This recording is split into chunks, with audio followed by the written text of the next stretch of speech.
कैसे हो आप सब लोग। मैंने हारिका फिर से एक बार आप सब बच्चों का स्वागत करती हूँ आपके क्लास 12 बोर्ड बूस्टर 2.0 की सीरीज में।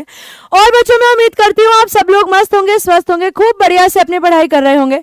और बच्चों मैंने आप लोगों के कल के लेक्चर के कमेंट्स देखे थे, तो बहुत सारे बच्चे कह रहे थे कि मैम ये मेथड आप लोगों का ठीक है, तो आप ऐसे ही पढ़ाइए। तो बिल्कुल थैंक यू भैया, तुम्हारा मेथड तुम लोगों के साथ सेट हो गया, बहुत अच्छी बात है। दूसरी चीज बच्चे, आप लोगों ने मुझे बोला था कि मैम जैसे आपने ये कराया है वैसे ही आप बिल्कुल पोएट्री भी कराइए, कि आप पोएट्री भी लाइन बाय लाइन कराइए। तो ठीक है भाई, आप लोगों का हुक्म सर आंखों पर। अगली बारी जो हम पोएट्री करेंगे वो भी हम लोग लाइन बाय लाइन कर लेंगे। आप लोगों का बच्चे जैसा मैंने बोला है कि मेरी कोशिश रहेगी कि नेक्स्ट वीक का फर्स्ट लेक्चर जो आप लोगों का आई थिंक जल्दी होता है 4 बजे, वो हम लोग लाइव कर सके। मैं बात करूंगी एक बार टीम से रिगार्डिंग दैट कि वो लेक्चर हम लोगों को एक लाइव लेक्चर के फॉर्म में मिल जाए। तो उसके अंदर बच्चे आप लोगों को जो भी डाउट्स रहेंगे, थिंग ऑफ ब्यूटी एंड हमने दूसरा किया था माय मदर एट 66, आप लोगों के जो भी डाउट्स थे बच्चे उन पोम्स के रिगार्डिंग, क्योंकि मैंने उसमें मोस्टली सारी इंपॉर्टेंट लाइंस के वैसे तो कॉनोटेशंस बता दिए थे। उसके बाद भी अगर आप लोगों को कोई डाउट है तो बच्चे आप लोग मेरे से आ सकते हैं, और प्रोबेबली उस लेक्चर में जो भी लाइव लेक्चर होगा उसके अंदर आप लोग मेरे से वो डाउट्स डिस्कस कर सकते हैं। तो बच्चे जैसा कि आप लोग अपनी स्क्रीन पर देख पा रहे हैं, आज की जो क्लास होने वाली है वो हमारी राइटिंग स्किल्स की क्लास होने वाली है। किसकी क्लास होने वाली है भैया? वो आज की जो क्लास है वो राइटिंग स्किल्स की क्लास होने वाली है। तो बच्चे आप लोगों को थोड़ा सा तो आइडिया लग ही गया होगा कि आज हम लोगों ने 4 राइटिंग स्किल्स करनी है, नोटिस, लेटर, रिपोर्ट और आर्टिकल राइटिंग। तो बच्चे थोड़ा सा लेटर, हमारा जो लेसन है, हमारा जो आज का सेशन है वो थोड़ा सा एलोंगेटेड हो सकता है, जिसमें हम लोग ये चारों राइटिंग स्किल्स को इन डिटेल करेंगे और समझेंगे कि अगर हमें इन टॉपिक्स को पेपर में लिखना है तो ऐसी क्या क्या चीजें हमें इन ब्रेन, इन दिमाग रखनी पड़ेंगी ताकि हम इन टॉपिक्स को कर सकें। और आप लोग मुझे एक चीज और बताएंगे अपने कमेंट सेक्शन के अंदर, जो चीज मैं आप लोगों से जानना चाह रही हूं, क्या आप लोगों को समरी नोट्स की रिक्वायरमेंट है? क्या आप लोगों को समरी नोट्स चाहिए जिसके अंदर आप लोगों को और क्वेश्चंस मिल जाएंगे प्रैक्टिस के लिए?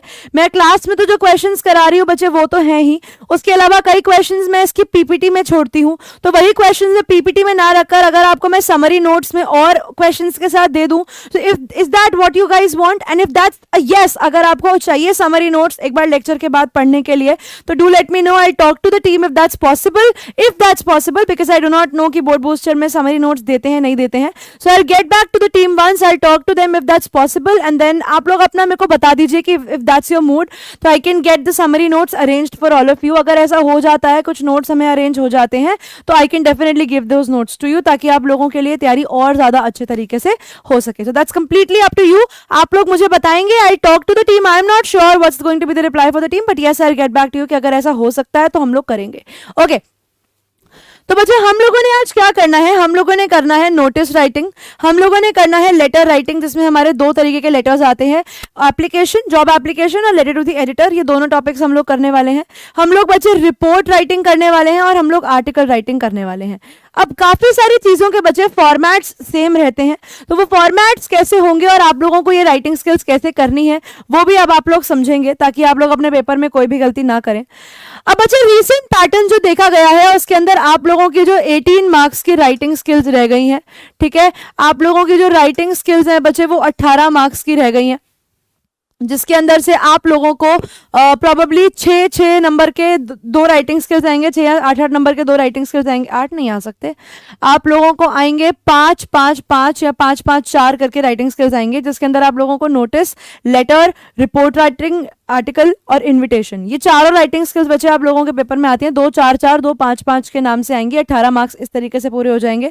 तो आज की क्लास से बच्चे हम लोग क्या करने वाले हैं? हम लोग अभी इन्विटेशन आने वाली क्लासेस में करेंगे।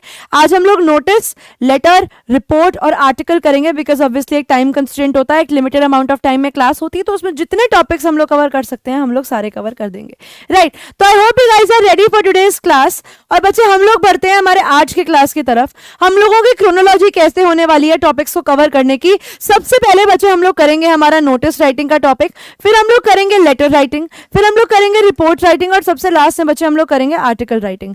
अब मैं आप लोगों को पेपर में बता देती हूँ कि क्वेश्चंस कैसे आते हैं। बच्चे आप लोगों को सीधा क्वेश्चन आता है नोटिस के ऊपर, सीधा क्वेश्चन आता है लेटर के ऊपर, और रिपोर्ट राइटिंग और आर्टिकल में से बच्चे आप लोगों को एक चॉइस दी जाती है कि आप लोगों को बताना है कि कौन सा क्वेश्चन आप लोग करना चाहते हैं। तो मैं आप आप लोगों को ये सजेस्ट करूंगी कि आप लोग दिमाग में ये बनाकर नहीं जाएं कि मैम हम सिर्फ रिपोर्ट पढ़ के चले जाते हैं तो रिपोर्ट के क्वेश्चन को कर लेंगे, या मैम हम सिर्फ आर्टिकल पढ़ के चले जाते हैं तो आर्टिकल के क्वेश्चन को कर लेंगे। बिकॉज यू नेवर नो बच्चे कि आप लोगों को किस तरीके का क्वेश्चन जो है पेपर में दिया जाता है। यू डू नॉट नो कि what is going to be the level of question या what is going to be the question. और ये ना हो कि आप लोगों को उस समय पे अगर आप सिर्फ आर्टिकल का फॉर्मेट करके गए हैं और आपको समझ में नहीं आए कि आर्टिकल में क्या लिखूं और उस समय आपको रिपोर्ट के बारे में भी कुछ नहीं पता, तो इतना बड़ा रिस्क पेपर में लेने की जरूरत नहीं है। टॉपिक्स आप दोनों करेंगे, ठीक है। You guys are going to cover both the topics. आप रिपोर्ट राइटिंग भी करेंगे और आप आर्टिकल राइटिंग भी करेंगे। ये दोनों, एक second, is it an earthquake? No, there was some great bad humming sound, so I believe that it was an earthquake, but no, it was not. And I'm really scared of earthquakes, let me tell you guys. Okay, तो हम लोग वापस आते हैं topic पर। तो आई am going to से कि इसमें रिस्क मत लेना बिल्कुल भी पेपर के टाइम पर कि मैम रिपोर्ट करें या article, because that's going to be a problematic thing for you. ये गलती मत करना, बिल्कुल भी मत करना, ठीक है। आप लोगों को क्या करना होगा बच्चे, whenever you going to get the topic, आप दोनों पढ़ के चले जाओ, ठीक है। Read both of them, understand both of them. वहां जाकर इजी टॉपिक देखो, ठीक है। वहां जाके क्या देखो, आप लोग देखो इजी टॉपिक जिसके ऊपर आपको ज्यादा पॉइंट्स मिल सकते हैं। ऐसा टॉपिक देखो जिसके ऊपर आपको मोर पॉइंट्स मिल सकते हैं, और जिसके ऊपर आपको ज्यादा पॉइंट्स मिले बच्चे, वही टॉपिक के ऊपर आप अपनी राइटिंग स्किल करना। उससे क्या होगा, आप लोगों को एक हेल्प मिल जाएगी अपने आंसर को सही तरीके से बनाने में, और आप लोगों का टाइम भी बचेगा और आप लोग रिस्क से भी बाहर आ जाएंगे, ठीक है। तो बच्चों आइए अब स्टार्ट करते हैं विदाउट एनी फर्दर अडू हमारा पहला टॉपिक, जिसका नाम है बच्चे द नोटिस राइटिंग। अब नोटिस राइटिंग क्या होता है और नोटिस राइटिंग में क्या क्या चीजें आप लोगों के लिए जरूरी हैं।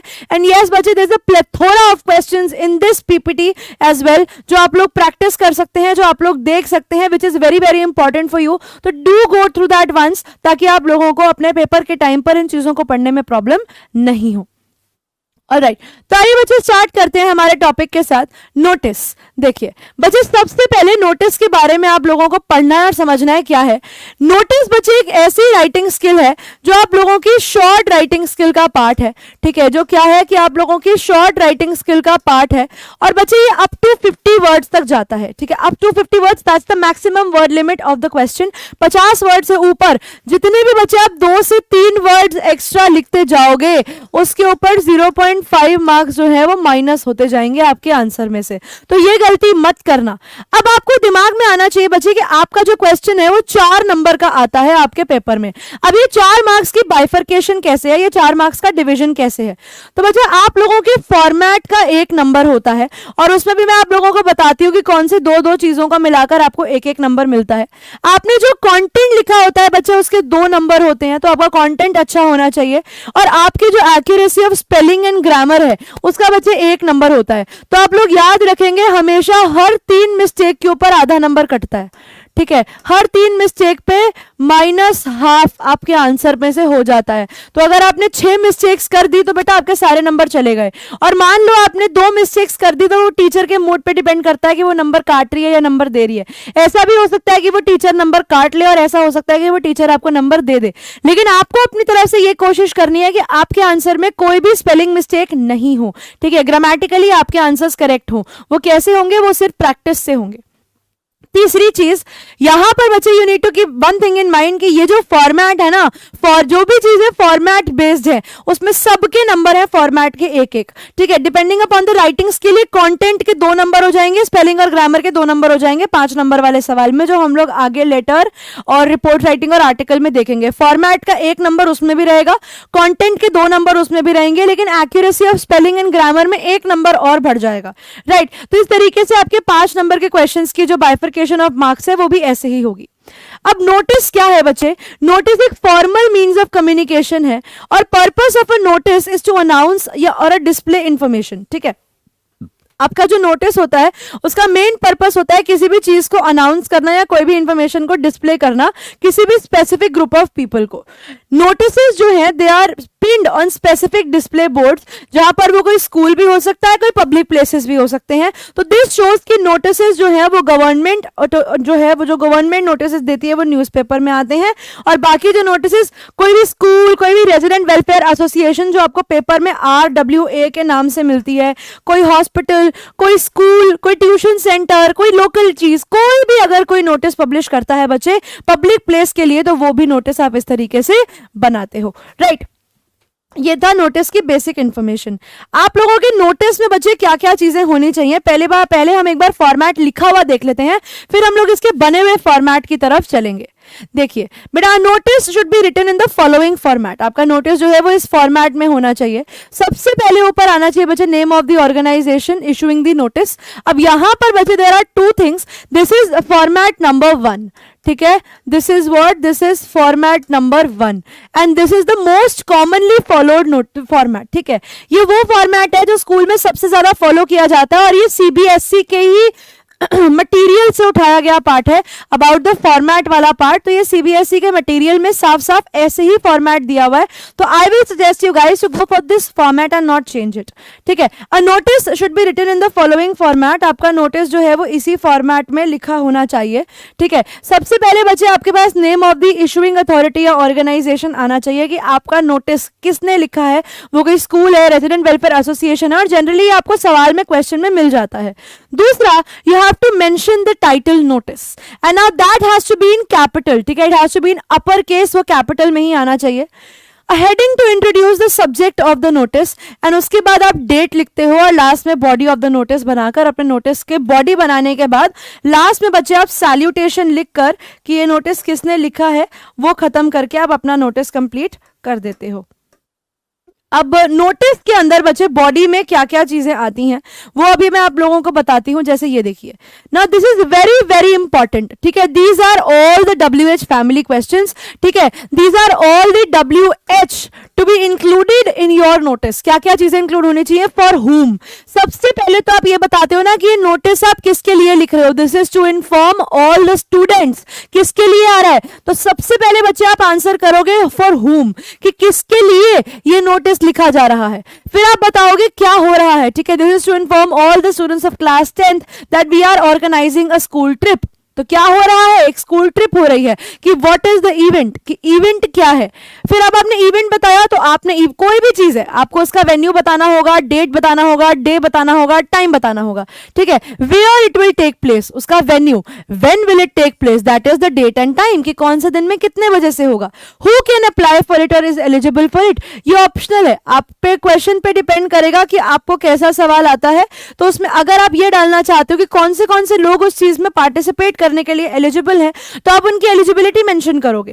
होम टू कॉन्टैक्ट और apply, that is the issuing authority. अगर आपको इस चीज में जाना है, if you want to participate for example any of the competition, तो उस कंपटीशन में पार्टिसिपेट करने के लिए आप किसको रेफर करेंगे, आप किससे बात करेंगे, इशूइंग अथॉरिटी से करेंगे। और the writer's name in block letters and the designation, यानी आपको ब्लॉक लेटर्स में कैप्स में इसका नाम लिखना होगा, उनके डेजिग्नेशन, और साथ साथ में बच्चे आप लोग इनमें सिग्नेचर भी ऐड करोगे। अब आते हैं हमारे नोटिस के फॉर्मेट के ऊपर कि नोटिस का फॉर्मेट होता कैसा है। देखिए बच्चों, ये रहा आपके नोटिस का format, but there is one very very important thing you all need to keep in your mind is कि जब भी आप नोटिस बनाते हैं बच्चे, तो it is always enclosed in a box, always and always and always your notice is enclosed in a box. Always keep one thing in mind, it has to be in the centre alignment, ठीक है। Paper के अंदर ये हमेशा centre alignment में होना चाहिए। आपका जो नोटिस है वो आपकी आंसर शीट के सेंटर में होना चाहिए, साइड में नहीं होना चाहिए। सबसे पहले बच्चे आता है name of organisation and the issuing authority of the notice, वो आपको इन क्वेश्चन मिल जाता है। फिर बच्चे आपको मिलता है नोटिस, आपको लिखनी होती है नोटिस। फिर लिखनी होती है हेडिंग बच्चे, जो बहुत ज्यादा कैची और बहुत ज्यादा अट्रैक्टिव होनी चाहिए, आपके आंसर के मुताबिक पढ़ के ही समझ में आ जाए कि नोटिस में क्या होने वाला है। फिर बच्चे आप लोग लेफ्ट साइड कॉर्नर पे लिखते हैं डेट, और यहां तक बच्चे you have to leave no line, ठीक है, यहां तक you have to leave no line, यहां तक आप लोग लिख सकते हैं लीव नो लाइन, आपको कोई लाइन नहीं छोड़नी है यहां पर।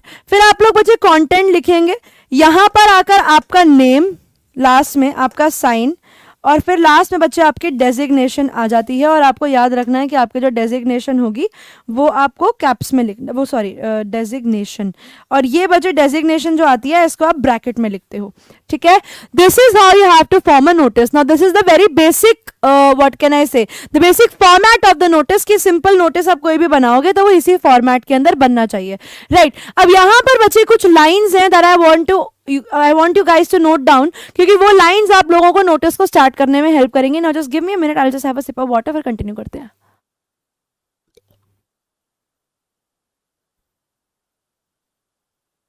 ठीक है, अब यहां पर देर आर सर्टेन लाइन्स जो आप नोटिस को लिखने में शुरू कर सकते हो. आप जब नोटिस शुरू करते हो बच्चे, तो it can be this is to inform you के साथ. ठीक है, this is to inform you के साथ आप शुरू कर सकते हो. This is to inform you, this is to bring to your kind notice, bring to your kind notice that, notice of. अब आप बता सकते हो किसके लाना चाहते हो. ठीक है, it is hereby informed. ठीक है, हम बताना चाहते हैं ये, it is hereby informed. उसके अलावा we take the pleasure to inform, we take the pleasure to inform. मान लो आप कोई चीज अच्छी बताने जा रहे हो, तो वी टेक द प्लेजर, हम खुश हैं आपको ये चीज बताने में. और एक बच्चे हो सकता है we regret to inform you that. Depending upon बच्चे कि आप लोगों को क्या टॉपिक दिया गया है, आप लोग लिख सकते हैं. This is to bring to your kind notice that हो गया, this is to inform you, this is to hereby informed. और क्या लिख सकते हैं. हाँ, मान लो आप कोई सोशल अवेयरनेस पे लिख रहे हो, this is to throw light on, this is to, this is with reference to, ऐसे भी लिख सकते हो कि ये जो नोटिस है with reference to all the people who are concern regarding this, reference to all dot dot dot.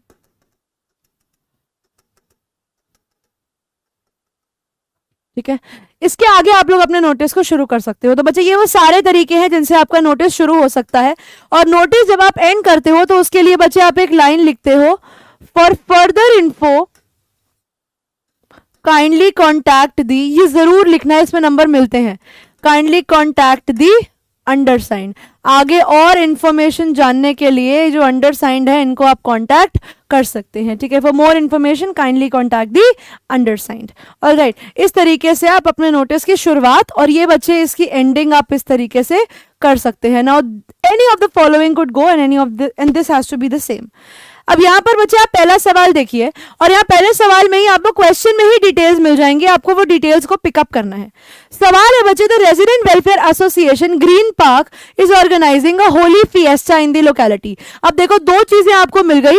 एक तो बच्चे name of issuing authority, residents welfare association, कौन, ऑफ ग्रीन पार्क. ठीक है, जगह का नाम भी मिल गया. Organising a Holi fiesta.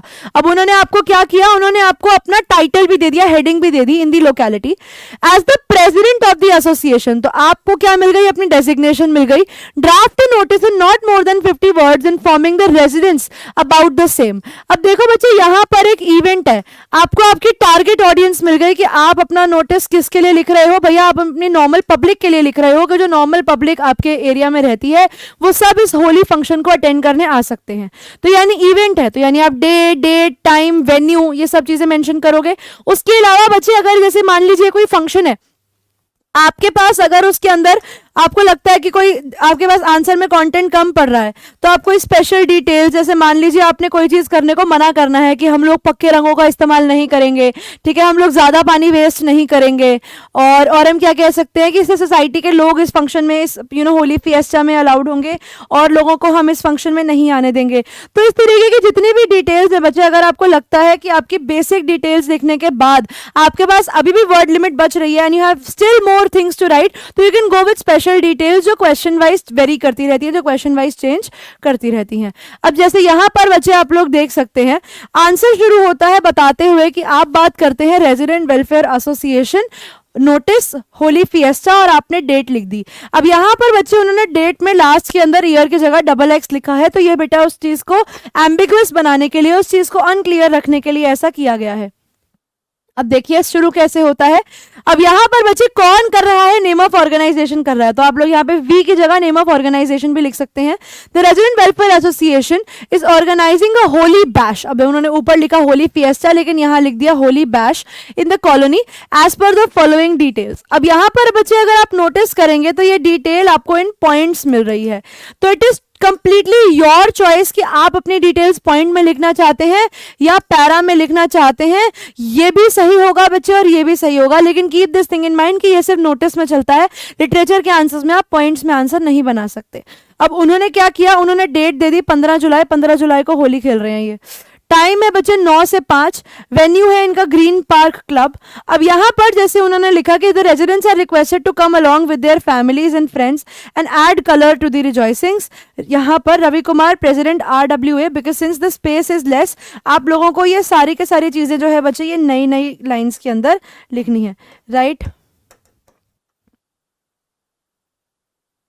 Each in new line.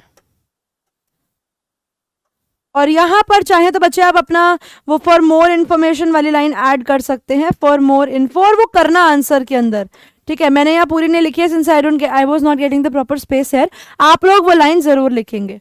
एक और नोटिस देखते हैं बच्चे, जैसे यहां पर ये वाला देखते हैं, on the occasion of national science and technology day, ठीक है, ओकेजन किसका है, नेशनल साइंस और टेक्नोलॉजी डे का। स्कूल ने डिसाइड किया है कि वो एक साइंस फेयर ऑर्गेनाइज करेंगे। क्या करेंगे, स्कूल वाले एक साइंस फेयर ऑर्गेनाइज करेंगे, यानी अब आपको स्कूल के नोटिस के बारे में लिखना है।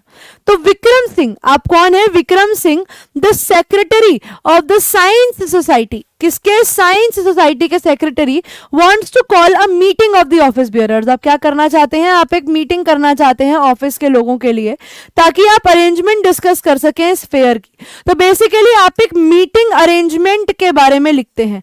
अब आप लोग पहले खुद सोचिए कि आप लोग मीटिंग अरेंजमेंट के बारे में क्या क्या लिख सकते हैं। तो बच्चे मीटिंग अरेंजमेंट के बारे में हम ये बता सकते हैं कि हम कब कब आ रहे हैं, हम मीटिंग अरेंजमेंट में और मेंशन कर सकते हैं कि हम डेट, टाइम, वेन्यू, पर्पस, ठीक है, क्योंकि बेटा ये मीटिंग की बात हो रही है तो इसके अंदर आपको अपना पर्पस बताना पड़ेगा।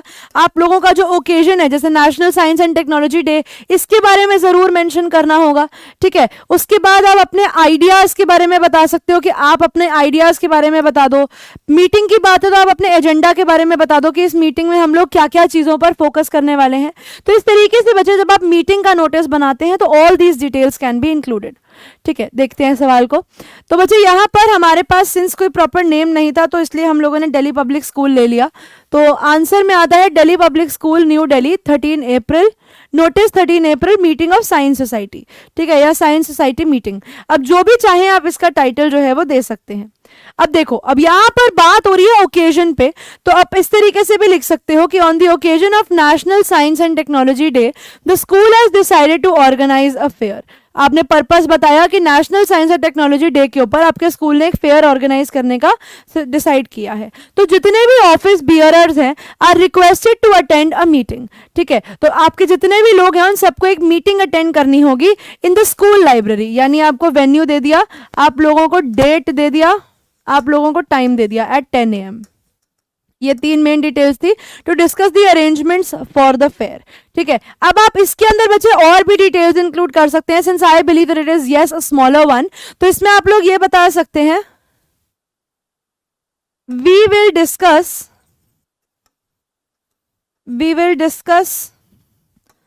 About the possible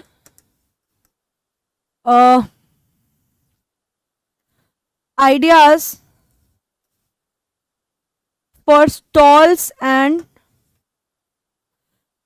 we will discuss about the possible ideas for stalls and other।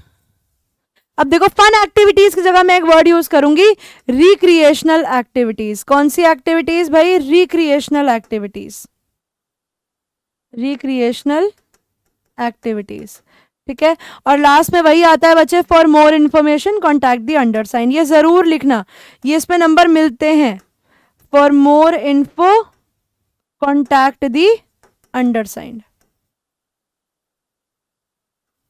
और उसकी नेक्स्ट लाइन में बच्चे नाम, आपकी डेजिग्नेशन और आप कौन सी सोसाइटी से बिलोंग करते हैं, जैसे यहाँ साइंस सोसाइटी से। अगर ये क्वेश्चन में मेंशन होगा तो बच्चे ये डिटेल ऑप्शनल है, अगर ये क्वेश्चन में मेंशन होगा तो आप लोग इसे डालेंगे, और अगर ये क्वेश्चन में मेंशन नहीं होगा तो आप इसको छोड़ सकते हैं, राइट। इस तरीके से बच्चे हम लोग नोटिस बनाते हैं। अब कई बच्चों का सवाल होगा कि मैम वर्ड लिमिट कैसे काउंट होती है, तो मैम क्या टीचर एक एक वर्ड गिनती है? नहीं बेटा, टीचर एक एक वर्ड नहीं गिनती, वर्ड्स गिन लो। ओकेजन, जो भी वर्ड 3 लेटर से ऊपर है उसको गिनो। ओकेजन नेशनल साइंस 4 5 6 7 8 लाइन्स, ठीक है, 1 2 3 4 5, ठीक है, 8 इंटू 5 कितना होता है 40, तो अप्रोक्स 8 इंटू 5 होता है 40, ठीक है, तो यानी हमारे पास कुछ 40 वर्ड्स हो गए ये, और उसके बाद भी तो ये छोटे छोटे वर्ड्स हैं, on, the, of, are, requested, ये छोटे छोटे वर्ड्स मिलाकर बच्चे ये अप्रोक्सीमेटली 50 वर्ड्स का बन जाता है। तो इस तरीके से आपकी वर्ड लिमिट काउंट होती है और आपको आपके पेपर में नंबर दिए जाते हैं। अब एक मैं आपको नोटिस और दिखाना चाहती हूँ।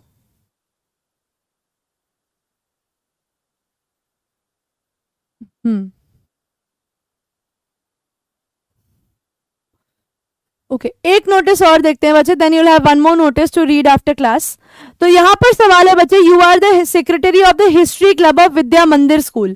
तो आप क्या है, आप सेक्रेटरी हैं किसके, हिस्ट्री क्लब के, यानी आपको आपकी डेजिग्नेशन के नीचे जो आपका क्लब है वो लिखने को मिल गया, कहाँ का, विद्या मंदिर स्कूल पुणे, यानी आपको आपका इशूइंग अथॉरिटी मिल गया। आपको एक नोटिस बनाना है, not more than 50 words informing students of the proposal to visit some important historical sites in your city. तो बेसिकली यहाँ पर बच्चे ये वाला जो नोटिस है ये सबसे कॉमन है, ये है आपका टूर पिकनिक बेस्ड नोटिस। इसके अंदर बच्चे मैं आप लोगों को डिटेल्स बता देती हूँ कि क्या क्या चीजों को इंक्लूड करना, बिकॉज उसके ऊपर आपको नंबर पेपर के अंदर मिलते हैं। तो जब बच्चे ऐसा कोई नोटिस आ जाए जो टूर पिकनिक बेस्ड नोटिस होते हैं, तो इसके अंदर आप डेट, डे, वेन्यू, ठीक है, फीस और आपका ट्रैवल, आप लोग किससे ट्रैवल करने वाले हैं, ठीक है, आपकी कोई एक्टिविटीज वहां पर होने वाली हैं, आप उसके बारे में मेंशन करते हो। अगर आप कोई टूर पे जा रहे हो तो आपकी अकोमोडेशन की, आप कहाँ रहोगे उसके बारे में आप बताते हो, 3 स्टार 5 स्टार 4 स्टार जो भी है। उसके अलावा आपके पास कोई एडिशनल इन्फॉर्मेशन है कि भैया आप अपने सर्दियों के कपड़े कैरी करेंगे, आप लोग अपने स्विम वेयर्स कैरी करेंगे, आप लोग अपने गर्मियों के कपड़े कैरी करेंगे, मतलब कुछ भी ऐसी एडिशनल इन्फॉर्मेशन कि कोई भी बच्चा जो है अगर वो कंसेंट फॉर्म लेकर नहीं आया तो हम उसको ट्रिप पे नहीं लेके जाएंगे, for any reason that you can mention. अगर आपको लगता है कि कोई एडिशनल इन्फॉर्मेशन भी आप अपने नोटिस में डाल सकते हो, तो इस तरीके से आप अपने नोटिस में डालो और अपना आंसर बनाओ।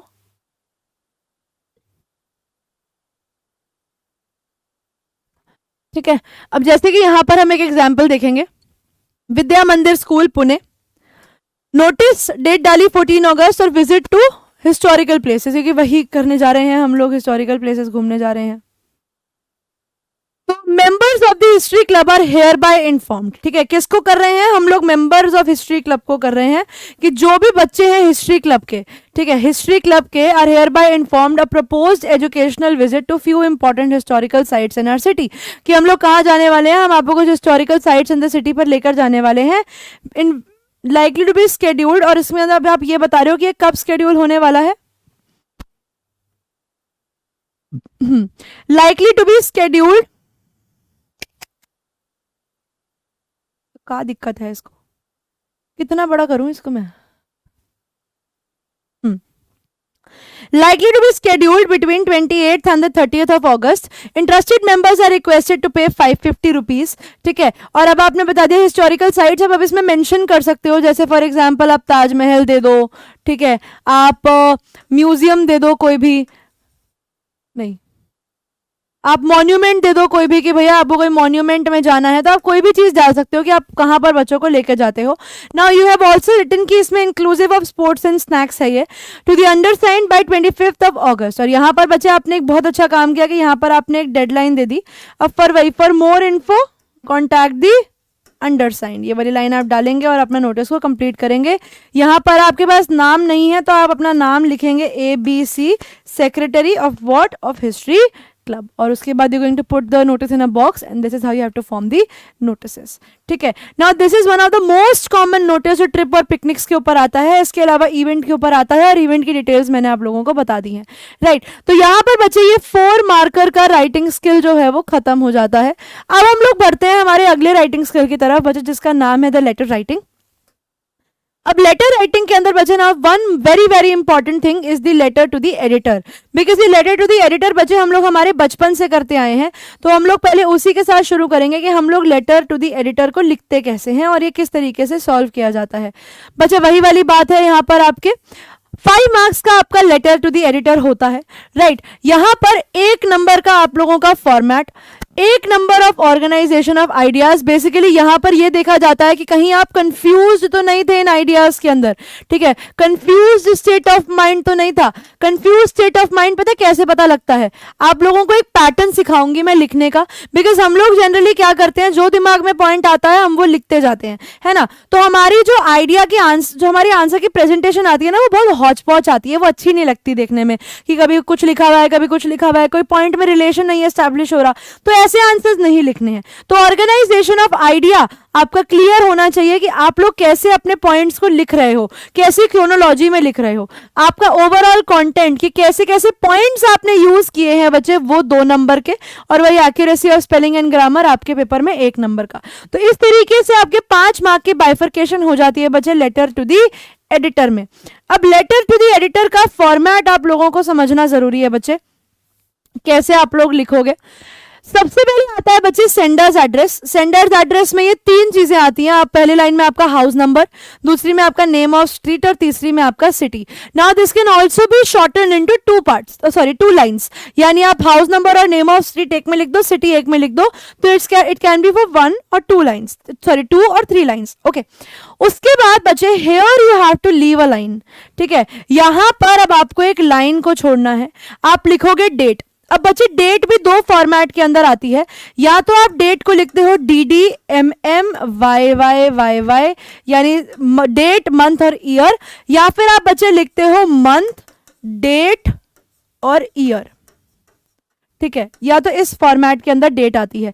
याद रखना कि फॉर एग्जाम्पल आपका जो मंथ है, ठीक है, वो फुल फॉर्म में आना चाहिए। यानी अगर मान लीजिए आप सितंबर में लिख रहे हैं तो आप 4 सितंबर को ऐसे नहीं लिखेंगे। अगर आपने ऐसे नोटिस के अंदर अपने आर्टिकल लेटर के अंदर लिखा तो वो गलत हो जाएगा। आपको अगर लिखना है तो आप इस तरीके से पूरा लिखेंगे, 4 सितंबर 2024, ठीक है। इस तरीके से बच्चे पूरी डेट आनी चाहिए। ये शॉर्ट फॉर्म में डेट करोगे तो टीचर्स नंबर भी शॉर्ट फॉर्म में काट लेगी, ठीक है। डेट लिखने के बाद वापस से एक लाइन छोड़ेंगे बच्चे। अब यहां पर आएगा एड्रेस ऑफ द रिसीवर। आपको ये हेडिंग्स देने की जरूरत नहीं है, ये सिर्फ फॉर्मेट के लिए बताया गया है।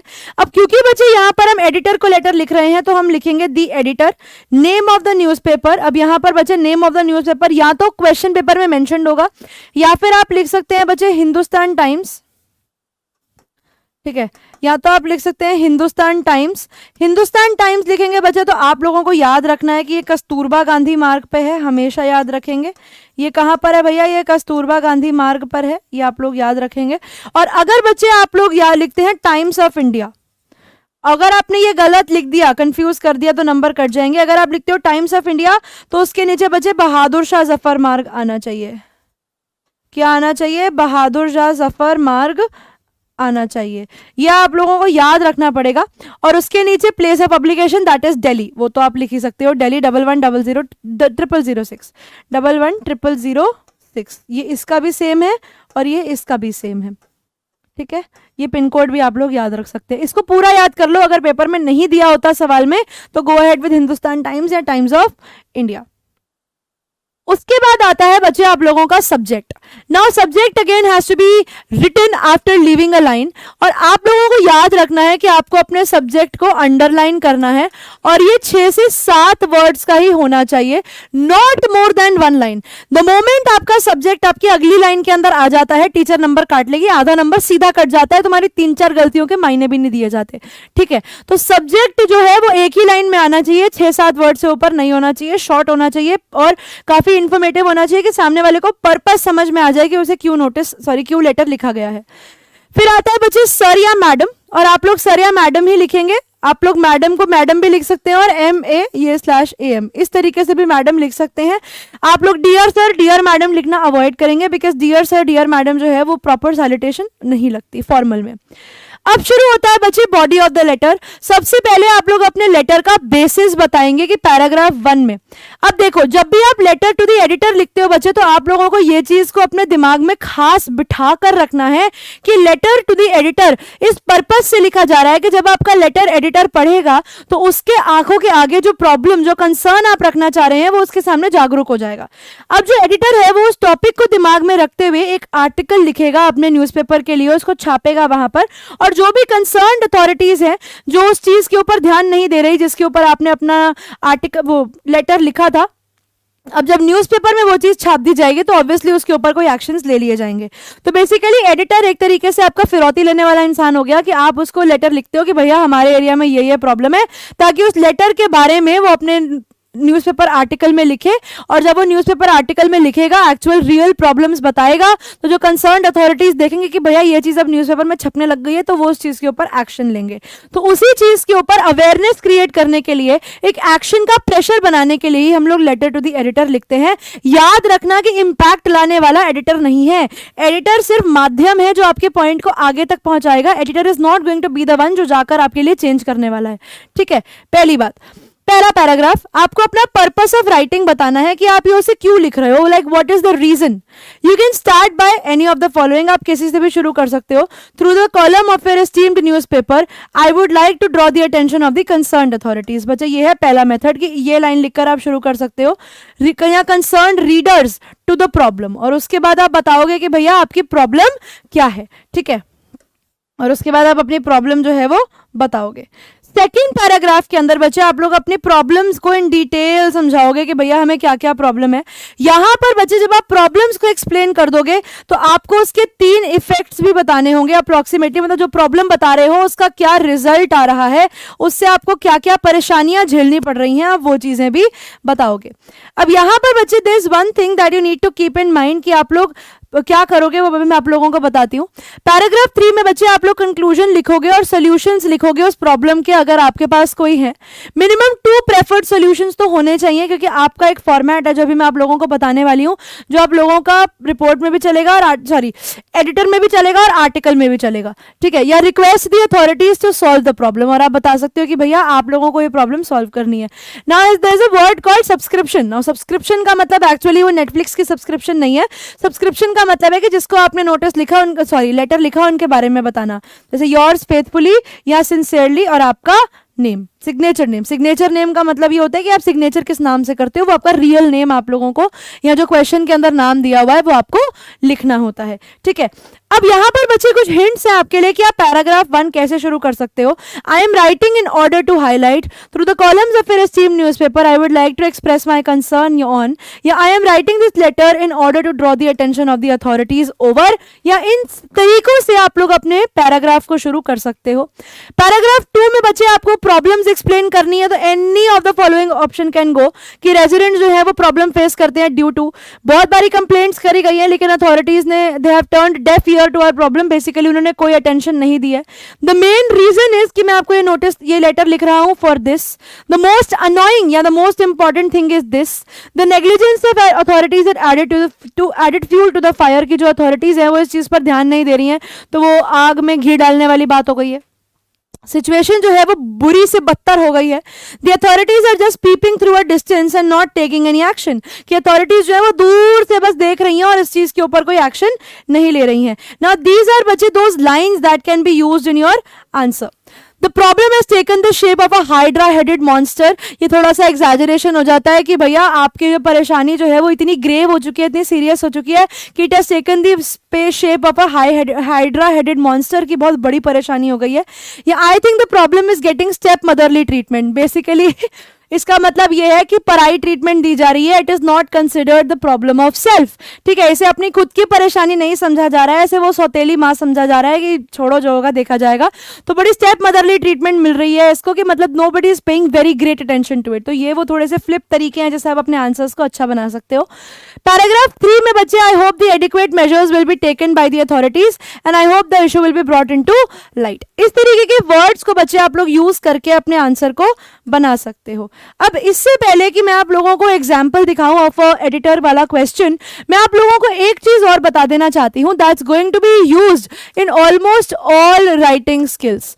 ठीक है, जब भी बच्चे आप लोग बात करते हो कोई भी राइटिंग स्किल्स, जो लॉन्ग राइटिंग स्किल्स होती हैं, ये चीज वहां सब में यूज हो सकती है। आप लोगों को बच्चे एक फॉर्मेट फॉलो करना चाहिए, जिस फॉर्मेट का नाम है बच्चे IPSC। ठीक है, it's not UPSC, it's IPSC। एक फॉर्मेट फॉलो करो IPSC का। Now what do you mean by IPSC? बच्चे IPSC का मतलब होता है सबसे पहले आप अपने आंसर के अंदर एक इंट्रोडक्शन दो।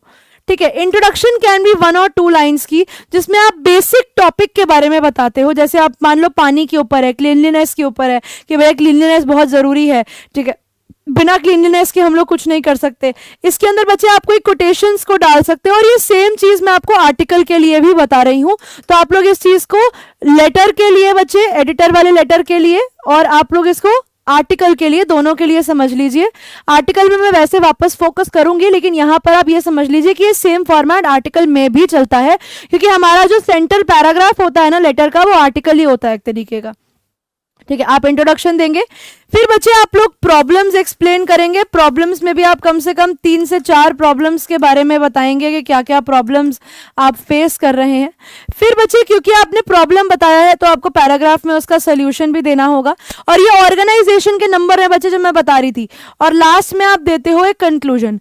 कंक्लूजन के अंदर बच्चे आप अपना पर्सनल ओपिनियन डाल सकते हो, ठीक है। आप अपना क्या कर सकते हो, आप अपना पर्सनल ओपिनियन इसमें डाल सकते हो कि भैया मेरे हिसाब से I believe that this thing should be taken into this type and these are the things जिसे हमें कंसिडर कर लेना चाहिए, ठीक है। तो इस तरीके से बच्चे आप अपने एडिटर का फॉर्मेट भी चलाते हो और आर्टिकल का फॉर्मेट भी चलाते हो, ठीक है। अब आते हैं बच्चे आप लोगों के क्वेश्चन के ऊपर।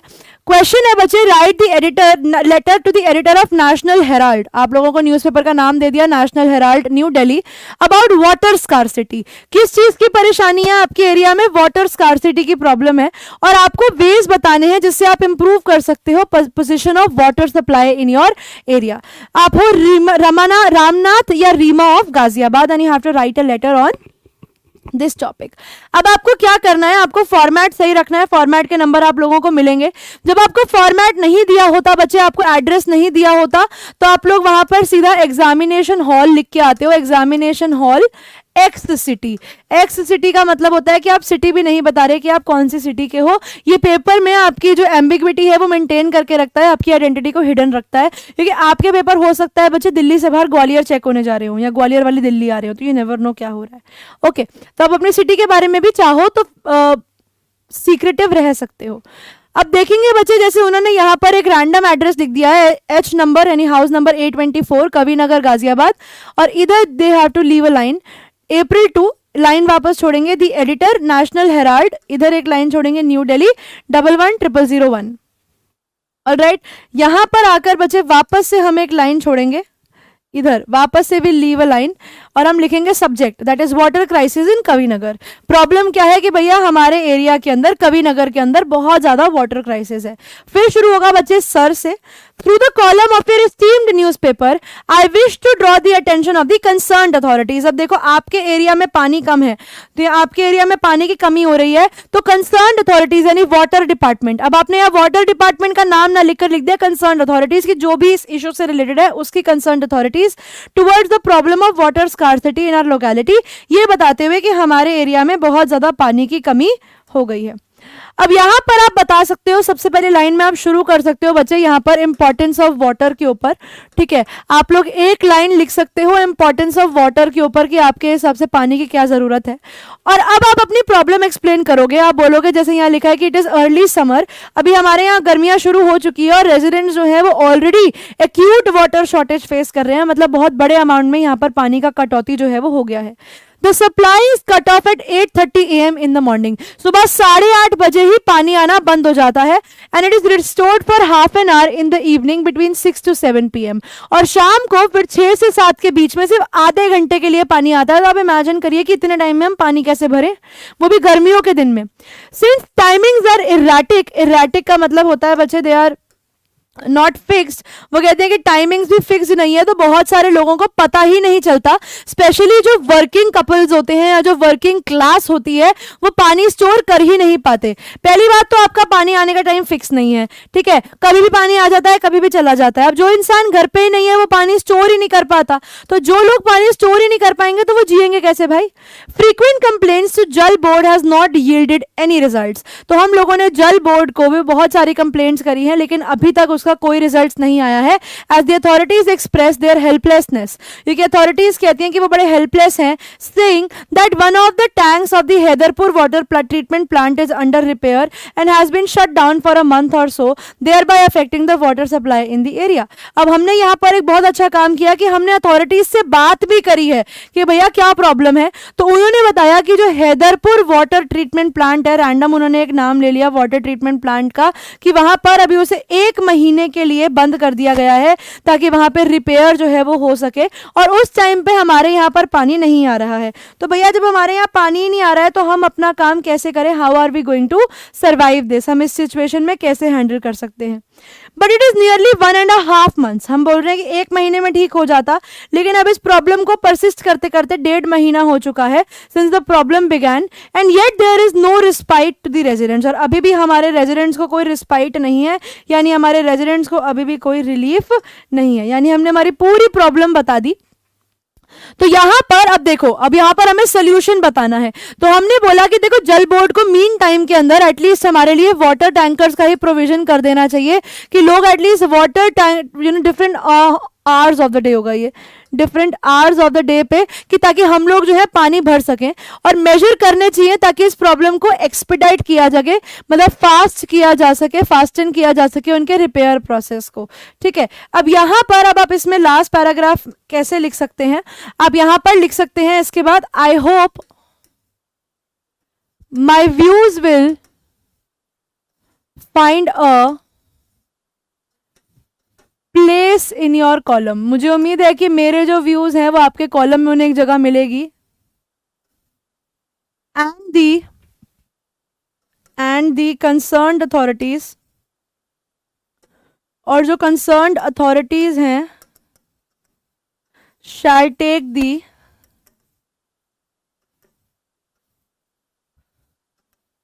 Required action and help the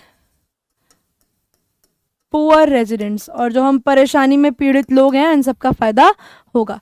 your faithfully Ramnathia Reema. इस तरीके से बच्चे आप लोग क्या कर सकते हैं, अपना लेटर टू द एडिटर कर सकते हैं। There is another topic, this is for your own reading, ठीक है, it is for your own reading, आप लोग अपने खुद के एक बार इस टॉपिक को पढ़ सकते हैं।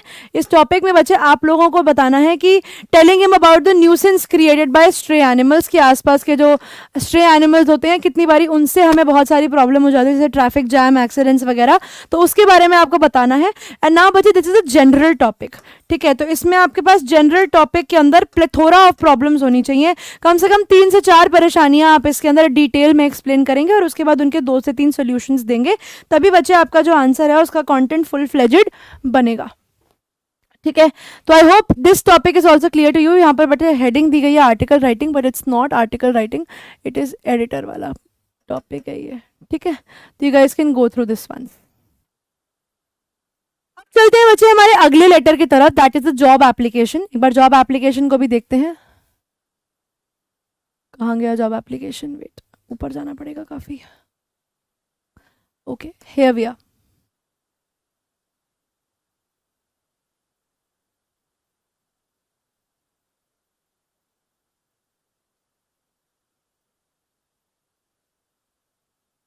ओके,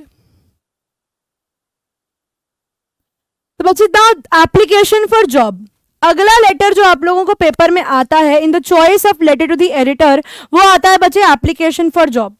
अब बच्चे in application for job is address to the prospective employer, basically आपको जो हायर करेगा उसके लिए वो लेटर लिखा जाता है। A job application is a official form that employers ask to applicants to fill up in a position या वैकेंसी इन देयर कंपनी। तो बेसिकली एप्लीकेंट्स, जो इंसान को जॉब चाहिए होती है, वो ये लेटर लिखता है कि भैया आपकी कंपनी में जो पोजीशन या वैकेंसी है उसको मैं फुलफिल करना चाहता हूँ आपकी कंपनी, फर्म या इंस्टीट्यूट में। एक जॉब एप्लीकेशन जो है बच्चे वो बहुत ही फॉर्मल और बहुत ही प्रिसाइज ट्रीटमेंट चाहती है कि आप उसमें बहुत चीजें डिटेल में प्रिसाइसली लिखो, और ताकि एम्प्लॉयर्स जो है वो इजीली कंपेयर कर सके आपका work background with the other person. तो बच्चे now this is a kind of a letter जो लेटर टू द एडिटर से थोड़ा सा टफ होता है। ठीक है। And why it is a bit tougher from the letter to the editor, because इसके अंदर जो डिटेल्स बच्चे आपको मेंशन करनी होती हैं वो थोड़ी ज़्यादा प्रिसाइज होती हैं, थोड़ी ज़्यादा फॉर्मल होती हैं। तो ये डिटेल्स हैव टू बी सच कि वो थोड़ा सा फॉर्मेलिटी आपको उसके अंदर ज़्यादा लानी पड़ती है। Now job application has 2 parts, ठीक है। नाउ जॉब एप्लीकेशन बच्चे has 2 parts, that is called the cover letter and the biodata, that is your CV या resume, you can call it anything. अब थोड़ा थोड़ा फर्क होता है सीवी और रिज्यूमे में, लेकिन that is something very technical, तो हम लोग उस चीज के अंदर नहीं जाएंगे। नाउ द फर्स्ट थिंग बच्चे that we are going to see is the cover letter. Now cover letter का मतलब क्या होता है? कवर लेटर का मतलब होता है कि आप अपने बायोडेटा के साथ अपना एक इच्छा बताना चाह रहे हैं कि I am available for this particular course, भैया मैं अवेलेबल हूं, मैं रेडी हूं यहाँ पर काम करने के लिए, तो आप कृपया करके ये मेरा लेटर पढ़ लीजिए और ये मेरा बायोडेटा मैंने इसके साथ लगाया, आप उसको देख लीजिए और मुझे जॉब दे दीजिए। तो बेटा एक होता है cover letter. Cover letter simple terms में लेटर ही होता है। इसका फॉर्मेट जो है बच्चे वो फॉर्मल लेटर जैसा ही बिल्कुल सेम होता है कि आपके पास सेंडर्स एड्रेस, फिर आती है आपके पास डेट, फिर आता है बच्चे receiver's address, subject, salutation. Content में थोड़ा सा डिफरेंट होता है बच्चे। पैराग्राफ के अंदर आप बताते हो कि आपको सोर्स ऑफ इंफॉर्मेशन कहाँ से मिली, जैसे आपको कोई एडवर्टाइजमेंट में आपने कोई वैकेंसी देखी थी या आपने कौन सी डेट में देखी थी, और अब आप ये बताओगे कि मैं इस पोस्ट के लिए आपके यहाँ पर अप्लाई करना चाहता हूँ। ठीक है, मैं क्या करना चाहता हूँ, मैं इस पोस्ट के लिए आपके पास अप्लाई करना चाहता हूँ। बच्चा अभी आप इसको छोड़ देना, ठीक है, अभी आप इसको छोड़ देना। ये आप लोगों का सीवी का फॉर्मेट है, इसके ऊपर भी मैं अभी आती हूँ। एक बार पहले मैं आप लोगों को लेटर बता दूं, इस पे भी ध्यान नहीं देना, ठीक है। तो एडवर्टाइजमेंट इन अ न्यूज़पेपर, आपने कोई एडवर्टाइजमेंट में देखा, आपने कहीं और देखा, कोई गूगल साइट के ऊपर देखा, कहीं पर भी देखा, तो आप वो मेंशन करेंगे, साथ में उसकी डेट मेंशन करेंगे कंपलसरीली कि कौन सी डेट को देखा था और अब आप कौन सी पोजीशन के लिए अप्लाई करना चाहते हैं, बिकॉज देयर आर टाइम्स ये कंपनी बहुत सारी चीजें ऑफर कर रही होती है। पैराग्राफ 2, यहां पर ऑफर योर कैंडिडेचर, यहां पर आप बताइए कि आप इस जॉब के लिए रेडी हैं। और पैराग्राफ 2 में बच्चे अपनी तारीफें करनी है, मुंह मियां मट्ठू बनना है, ये बताना है कि मेरे को ये आता है, मुझे ये आता है, मैं ये करता हूं, मैं ऐसा करता हूं, मैं वैसा करता हूं, जो भी आप करते हो वो सब आपको मेंशन करना होता है। Offer your candidature mentioning your qualifications, experiences and strengths. Now this is the most important para, क्योंकि यहां पर बच्चे जो चीजें आपने बोली हैं वो आपको बाद में अपने सीवी में प्रूव करनी है, ठीक है। तीसरा, मेक अ रेफरेंस कि आपने एक बायोडेटा जो है वो किया है, कंबाइन नहीं, अटैच किया है अपने लेटर के साथ, और बाकी डॉक्यूमेंट्स भी जो आपने इनक्लोज करे हैं, और इसको आपको एंड करना है ऑन अ पॉजिटिव नोट, ये बोलते हुए कि anticipating for a favourable response, कि मैं वेट करता हूं कि आप लोग अच्छा रिप्लाई करेंगे। अश्योरेंस देते हुए कि I am going to be asset for your company, ठीक है, ये बोलते हुए कि मैं आपकी कंपनी के लिए एक एसेट बन के रहूंगा, यानी मैं आपकी कंपनी के लिए कुछ अच्छा ही काम करूंगा, आप चिंता मत कीजिए, बस मुझे काम पे रख लीजिए, ठीक है। लास्ट में कॉम्प्लीमेंट्री क्लोज की your sincerely, faithfully, truly, signature और आपका कॉन्टैक्ट एड्रेस या ईमेल आईडी आप लोग इसके अंदर दे सकते हैं, ठीक है। यहां पर बच्चे this is the approximate list of professional qualifications कि आपको educational teacher, trained graduate teacher, post graduate teacher, assistant professor या कोच, इनके लिए आपको क्या क्या चीजें चाहिए होंगी, whatever courses you will be needing, ठीक है, all the professional qualifications are mentioned here. तो एक बार आप इनको लुक आफ्टर कर लेना, basically once you need to see them, एक बार इनको स्किम कर लेना, समझ लेना कि यहाँ पर ये सब क्या लिखा है, ताकि जब आप पेपर में लर्न करने जाओ या लिखने जाओ तो आपको पता रहे कि आप क्या क्या प्रोफेशनल क्वालिफिकेशंस लिख सकते हो, जैसे medical physician, surgeon, dentist, nursing, design, management, engineering, architecture, hospitality, accountant, chartered accountant, advocate, fine arts. आप लोग क्या क्या कोर्सेज कर सकते हो, क्या क्या चीजें आपको मेंशन करनी होंगी अपने जॉब एप्लीकेशन में, वो सब बच्चे यहाँ पर एक रेफरेंस टेबल आप लोगों के लिए दिया गया है पढ़ने के लिए, ठीक है। लेटर लिखने के बाद बच्चे आप लोगों को लेटर के साथ, जैसा कि हमने देखा, एक बायोडेटा या रिज्यूमे भी बनाना होता है। पूरा लेटर लिखने के बाद बच्चे आप लोगों का क्या बनता है, बायोडेटा बनता है। बायोडेटा में बच्चे 4 चीजें होती हैं मेन। पहली आपकी पर्सनल डिटेल्स, ठीक है, आपका name, caste, colour, name caste colour नहीं, name, phone number, date of birth, nationality, gender, सारी चीजें, ठीक है। फिर आती हैं आपकी क्वालिफिकेशंस कि आपने कितनी पढ़ाई करी है, और ये बच्चे हमेशा आती है डिसेंडिंग ऑर्डर के अंदर, यानी आपकी न्यू से ओल्ड में आप जाते हो कि आपने सबसे रीसेंट क्वालिफिकेशन क्या है पहले वो बताओगे, और सबसे लास्ट में बच्चे 10th वाली आती है, आपने कितना काम किया है, आपको क्या एक्सपीरियंस है काम करने का, how many years have you worked, और उसके अंदर आपको कंपनी नेम्स मेंशन करने होते हैं कि आप कहां कहां पर काम किए हो, ठीक है। और लास्ट में आता है बच्चे रेफरेंसेस। आप रेफरेंसेस देते हो जिसमें आप ये बताते हो कि रेफरेंसेस क्यों दी जाती हैं। रेफरेंसेस का मतलब होता है बच्चे कि आपने किसी को अपना रिज्यूमे भेजा, अब उन्हें कंफर्म करना है आपके बारे में कि आप काम कैसा करते हो, क्या करते हो, क्यों करते हो, जो भी है आपके बारे में जो इन्फॉर्मेशन वो लोग क्लैरिफाई करेंगे, आपके बारे में जो इन्फॉर्मेशन वो कंफर्म करेंगे, वो कहाँ से करेंगे, वो आपके रेफरेंसेस से करेंगे। अब आप लोग कैसे शुरू करोगे, यहां से बच्चे आप लोगों का रिज्यूमे शुरू हो जाएगा। Name, father's name, date of birth, gender, nationality, educational qualification के लिए बच्चे आप लोगों को ये टेबल बनानी होगी जिसके अंदर आप 1 2 3 4 1 2 3 4 कम से कम 4 क्वालिफिकेशंस मेंशन करोगे। सीरियल नंबर, कोर्स आपने कौन सी यूनिवर्सिटी से किया है और आपकी क्या परसेंटेज थी, ठीक है। एजुकेशनल क्वालिफिकेशन के टेबल के बाद आपको बताना है कि आपका एक्सपीरियंस कितना है जॉब के अंदर, आपकी लैंग्वेजेस कौन सी हैं जो आपको आती हैं, आपके क्या अचीवमेंट्स हैं, आपको कोई मंथ, आपको employee of the year, employee of the month, ठीक है, स्टार परफॉर्मर, कोई ऐसे अवार्ड्स मिले हैं तो आप उनके बारे में मेंशन करोगे। और लास्ट में बच्चे आप मेंशन करोगे 2 रेफरेंसेस। रेफरेंसेस में कैसे होता है मेंशन, ए पार्ट लिखोगे नेम, फोन नंबर और डेजिग्नेशन। आपको ये भरने की जरूरत नहीं है, आपको सिर्फ मेंशन करना है।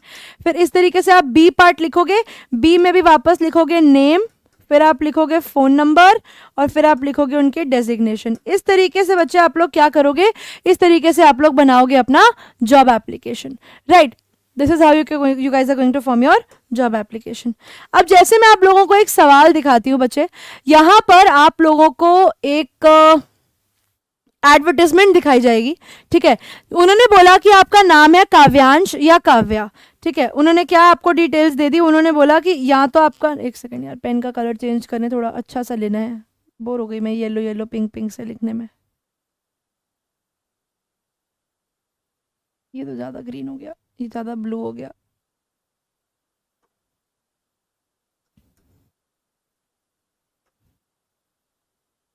वो कहते हैं आपका नाम है या तो काव्यांश या काव्या ऑफ 34 फेज 2 सरस्वतीपुरम मैसूर, ठीक है। यानी आपको उन्होंने क्या किया, उन्होंने आपको आपका सेंडर्स एड्रेस पूरा का पूरा दे दिया। You saw an advertisement in the Indian express, express कह रही हूँ, sorry express.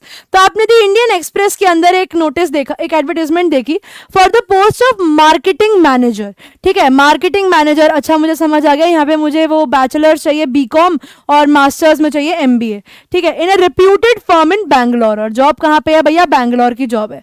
You wish to apply for the same, और आपने सोचा कि एक बार इसके लिए अप्लाई करना चाहिए।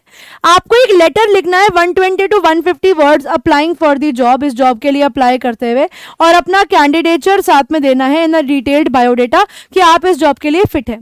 अब यहां पर बच्चे आप देख पा रहे हैं कंपनी का नाम, जैसे यहां पर कंपनी का नाम है ओरिएंट एंटरप्राइजेस बैंगलोर, और ये एक एडवर्टाइजमेंट है। उससे चाहिए एक मार्केटिंग मैनेजर, कहां पे, बैंगलोर, मैंगलोर, शिमोगा, देवनागरी एंड मैसूर के लिए, ठीक है। पैकेज क्या है, 4 से 5 लाख का विद अट्रैक्टिव इंसेंटिव्स, आपको bonus, commission etcetera, PF benefits मिलेंगे। चलो पता लग गया। इंटरेस्टेड कैंडिडेट जो है उन्हें मिनिमम 2 इयर्स का एक्सपीरियंस हो सकता है। वो लोग 12 अगस्त तक अपना रिज्यूमे जो है वो हमें मेल कर दें।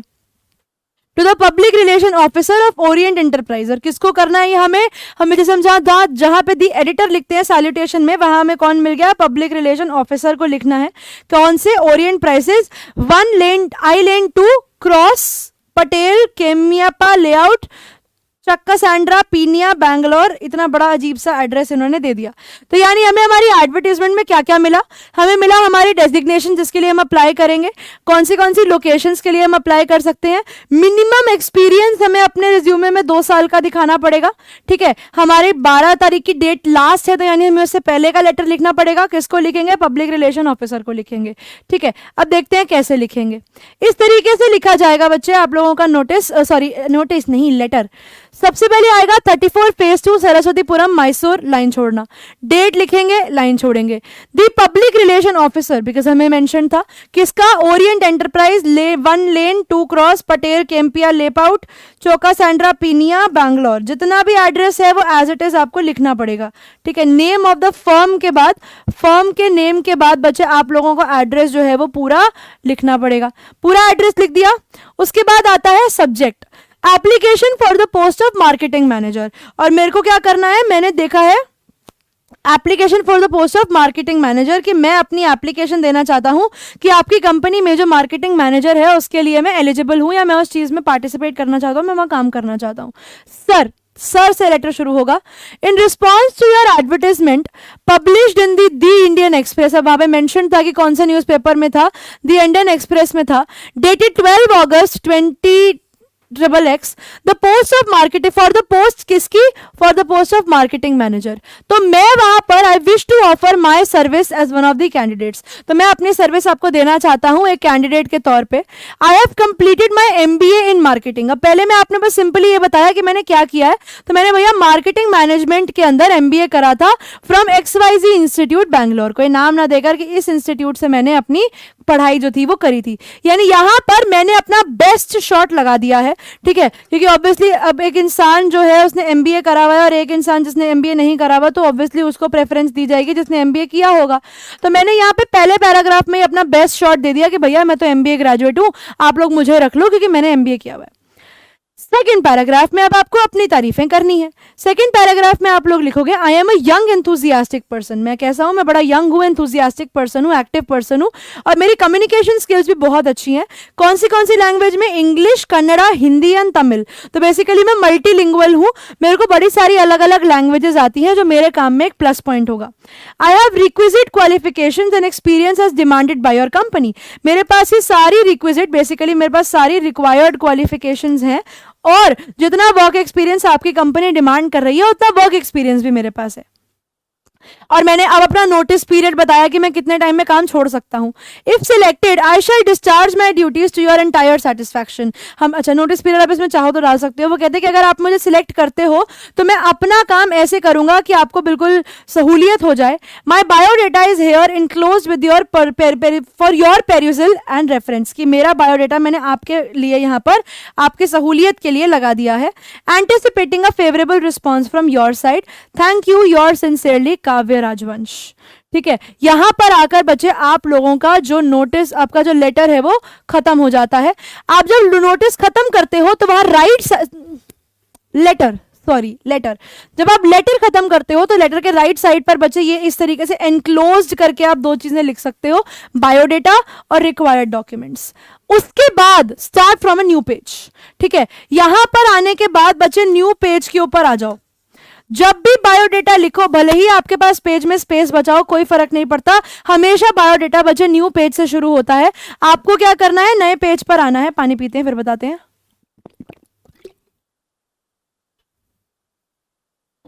हाँ, आपको नए पेज पर आना है।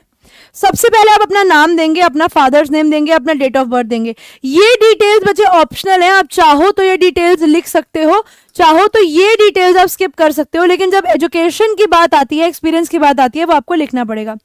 आपका जेंडर मेल फीमेल कुछ भी हो सकता है, nationality Indian, marital status single, उसके बाद आती है आपकी एजुकेशनल क्वालिफिकेशंस। अब जैसे यहां पर तो बच्चे इन लोगों ने उल्टा लिखा हुआ है, but I will always and always suggest you go in descending order. ठीक है, अपने हमेशा डिसेंडिंग ऑर्डर में चलो। यानी सबसे पहले अगर मैंने MBA किया है तो वो मैंने कहां से किया है, सिम्बॉयसिस से किया है। 88% मेरे MBA में स्कोर था, तो मैं सबसे ऊपर इसको लेकर जाऊंगी। फिर मैंने BBA करा है, बैचलर्स इन बिजनेस एडमिनिस्ट्रेशन, वो मैंने किया था एमिटी यूनिवर्सिटी नोएडा से, दिल्ली में नहीं है वो, 90%। फिर मैंने करा अपना क्लास 12 CBSE जिसमें मेरे 92% थे। तो यानी यहां पर मैंने जो भी चीजें करी मैंने वो लिखी हैं। इसके अलावा बच्चे अगर मैंने कोई सर्टिफिकेशन करी है, मान लो मैं लिखना चाहती हूँ कि मैंने कोई मैनेजमेंट का कोर्स PGDM वगैरह भी कर रखा है, post graduate PGDM, post graduate diploma, M का क्या होता है पता नहीं, चेक करके बताती हूँ। ठीक है, PGDM मेरे को देखना पड़ेगा, मैं भूल गई। मार्केट तो नहीं होता, कुछ और ही होता है।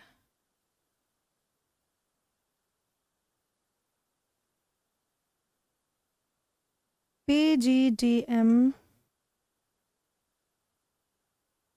मैनेजमेंट होगा, डिप्लोमा इन मैनेजमेंट। हाँ ठीक है, तो क्या बनता है, डिप्लोमा इन मैनेजमेंट। हाँ, post graduate diploma in management, that is PGDM। Okay, वो MBA से एक नीचे वाला कोर्स होता है। जैसे MBA 2 साल का होता है, PGDM 1 साल का होता है, और वो सर्टिफिकेशन कोर्स होता है। उसमें आपको पढ़ाई सेम होती है लेकिन सर्टिफिकेट मिलता है साथ में। एक्सपीरियंस क्या है भैया, 3 ईयर का एक्सपीरियंस है जीईटी एंटरप्राइज मुंबई में। लैंग्वेजेस नोन में English, Kannada, Hindi, Tamil. Contact address के लिए मैंने अपना कॉन्टैक्ट एड्रेस भी दे दिया है। रेफरेंसेज में मैंने दिया Rohini Sen Gupta, pro get enterprise Mumbai, और दूसरा है Ramesh PK DN, Symbiosis institute Pune. अब यहाँ पर मेरी मर्जी है कि मैं किन के रेफरेंसेस देना चाहती हूँ। मैं चाहूँ तो इन्हें सेम ऐसे भी लिख सकती हूँ, पर मैं सजेस्ट करती हूँ कि हमेशा नाम लिखो, नाम के बाद बी पार्ट के अंदर उनकी कंपनी का नाम लिखो, और तीसरे में उनका डेजिग्नेशन भी आप लिख सकते हो। इस तरीके से चलोगे तो आपके नंबर जो है, डीन बेटा डीन है, डीन मतलब जो प्रिंसिपल होते हैं, ये डीन है कहाँ के, ये डीन है बच्चे आपके सिम्बोसिस इंस्टीट्यूट पुणे के। ऑलराइट, इस तरीके से आप लोगों का क्या आना चाहिए, आप लोगों का जॉब एप्लीकेशन आना चाहिए। और जॉब एप्लीकेशन में बच्चे आप लोगों का जो रेज्यूमे होता है ना, आप लोगों का जो बायोडेटा होता है, वो उसे आप एक बॉक्स में कर दीजिए। ओवरऑल वो एक बॉक्स में आएगा तो उसकी प्रेजेंटेशन बहुत अच्छी हो जाएगी एंड आपको टीचर अच्छे नंबर देगी। Alright, I hope I am clear. आपके लिए वजह यहाँ पर we do have another reference. ये सीबीएसई का सैम्पल क्वेश्चन पेपर है, जहाँ पर एक असिस्टेंट डायरेक्टर वांटेड है फिल्म के लिए, तो यहाँ पर आप उनका भी रेज्यूमे जो है वो चेक कर सकते हैं, देख सकते हैं कि कैसे किया गया है। राइट, अब बच्चे हम लोग शुरू करने वाले हैं हमारी अगली राइटिंग स्किल, जिसका नाम है बच्चे the report writing. Report writing और आर्टिकल राइटिंग हम लोग करेंगे, और उसके बाद बच्चे will be done with the lecture for the day. सबसे ऊपर आता है बच्चे रिपोर्ट राइटिंग के अंदर क्या। रिपोर्ट राइटिंग आप लोगों का लास्ट राइटिंग स्किल का सवाल होने वाला है आपके पेपर में, जिसमें आपको चॉइस मिलेगी between a report and article. और मैंने आप लोगों को एक पॉइंट अभी ये बताया कि प्रिपेयर दोनों करके जाना, पढ़ के दोनों जाना, क्योंकि यू नेवर नो कि which question is going to be more difficult in your exam. तो जो भी क्वेश्चन थोड़ा ज्यादा डिफिकल्ट होगा आप लोगों को वो नहीं करके दूसरे वाला करना चाहिए, है ना। तो अब आप लोग जब रिपोर्ट राइटिंग करने लगेंगे बच्चे, तो what are all the things that you need to keep in your mind while writing a report. सबसे पहले बच्चे आता है इंट्रोडक्शन। आप लोग जब रिपोर्ट लिखते हैं तो इंट्रोडक्शन देंगे सबसे पहले रिपोर्ट के अंदर, और एक रिपोर्ट से ऊपर भी बच्चे इसका हेडिंग आती है, वो हेडिंग के बारे में जब हम 2 अलग अलग रिपोर्ट्स के बारे में बात करेंगे तब बताएंगे। तो बच्चे पॉइंट्स टू रिमेंबर में सबसे पहले आपको याद रखना है कि आपके रिपोर्ट राइटिंग में एक इंट्रोडक्शन होना चाहिए। आप जो भी रिपोर्ट, भले एक्सीडेंट है, इंसिडेंट है, जो भी है, place, date, time, other relevant fact बताने हैं। बॉडी ऑफ द डिटेल में incident, causes, consequences, effect, guest, steps, activities. Okay, let me tell you one thing in पहले, चलो ठीक है, आ जाओ। दो चीजें समझना बच्चे, जब भी आप बात करते हो रिपोर्ट राइटिंग की, तो रिपोर्ट राइटिंग 2 तरीके से आती है पेपर के अंदर। या तो बच्चे एक रिपोर्ट आती है इंसिडेंट के ऊपर, ठीक है, या आती है कोई इवेंट के ऊपर। ऑलवेज यही 2 कैटेगरीज हैं, या तो आती है बच्चे कोई इंसिडेंट के ऊपर, या आती है कोई इवेंट के ऊपर। इंसिडेंट वाली जो होती है ना बच्चे, उसके अंदर जनरली आपके एक्सीडेंट्स कवर हो जाते हैं, ठीक है, जनरली एक्सीडेंट्स और कैलामिटीज। कोई भी एक्सीडेंट हुआ, कोई भी कैलामिटी आई, कोई भी डिजास्टर हुआ, तो वो सारे इंसिडेंट्स वाली रिपोर्ट के अंदर काउंट होते हैं। और ये रिपोर्ट्स बच्चे जनरली कौन सी रिपोर्ट्स होती हैं, ये होती हैं बच्चे न्यूज़पेपर रिपोर्ट्स।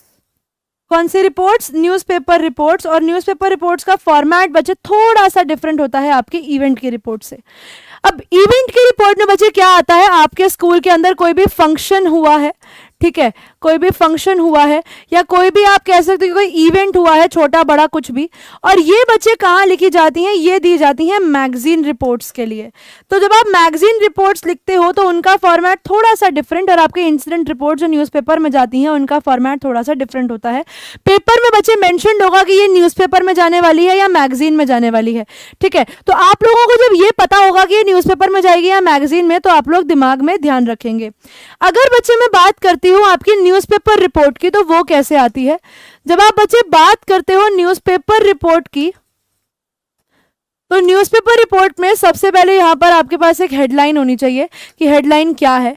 हेडलाइन के बाद बच्चे यहाँ लेफ्ट कॉर्नर के अंदर आनी चाहिए आपके पास डेट, और आपके पास आना चाहिए आपका स्टेट, ठीक है। जैसे फॉर एग्जांपल मैं लिखती हूँ 12 जून 2000XX न्यू दिल्ली, ठीक है, न्यू दिल्ली, ये लिखा मैंने, इसे ब्रैकेट में किया, 2 डॉट्स लगाई, और उसके बाद मैंने अपना रिपोर्ट लिखना शुरू किया, ठीक है। तो ये जो फॉर्मेट होता है ना बच्चे, ये न्यूज रिपोर्ट का होता है, और ये डब्बे में नहीं आती, ये वाली writing skills as it is लिखी जाती हैं।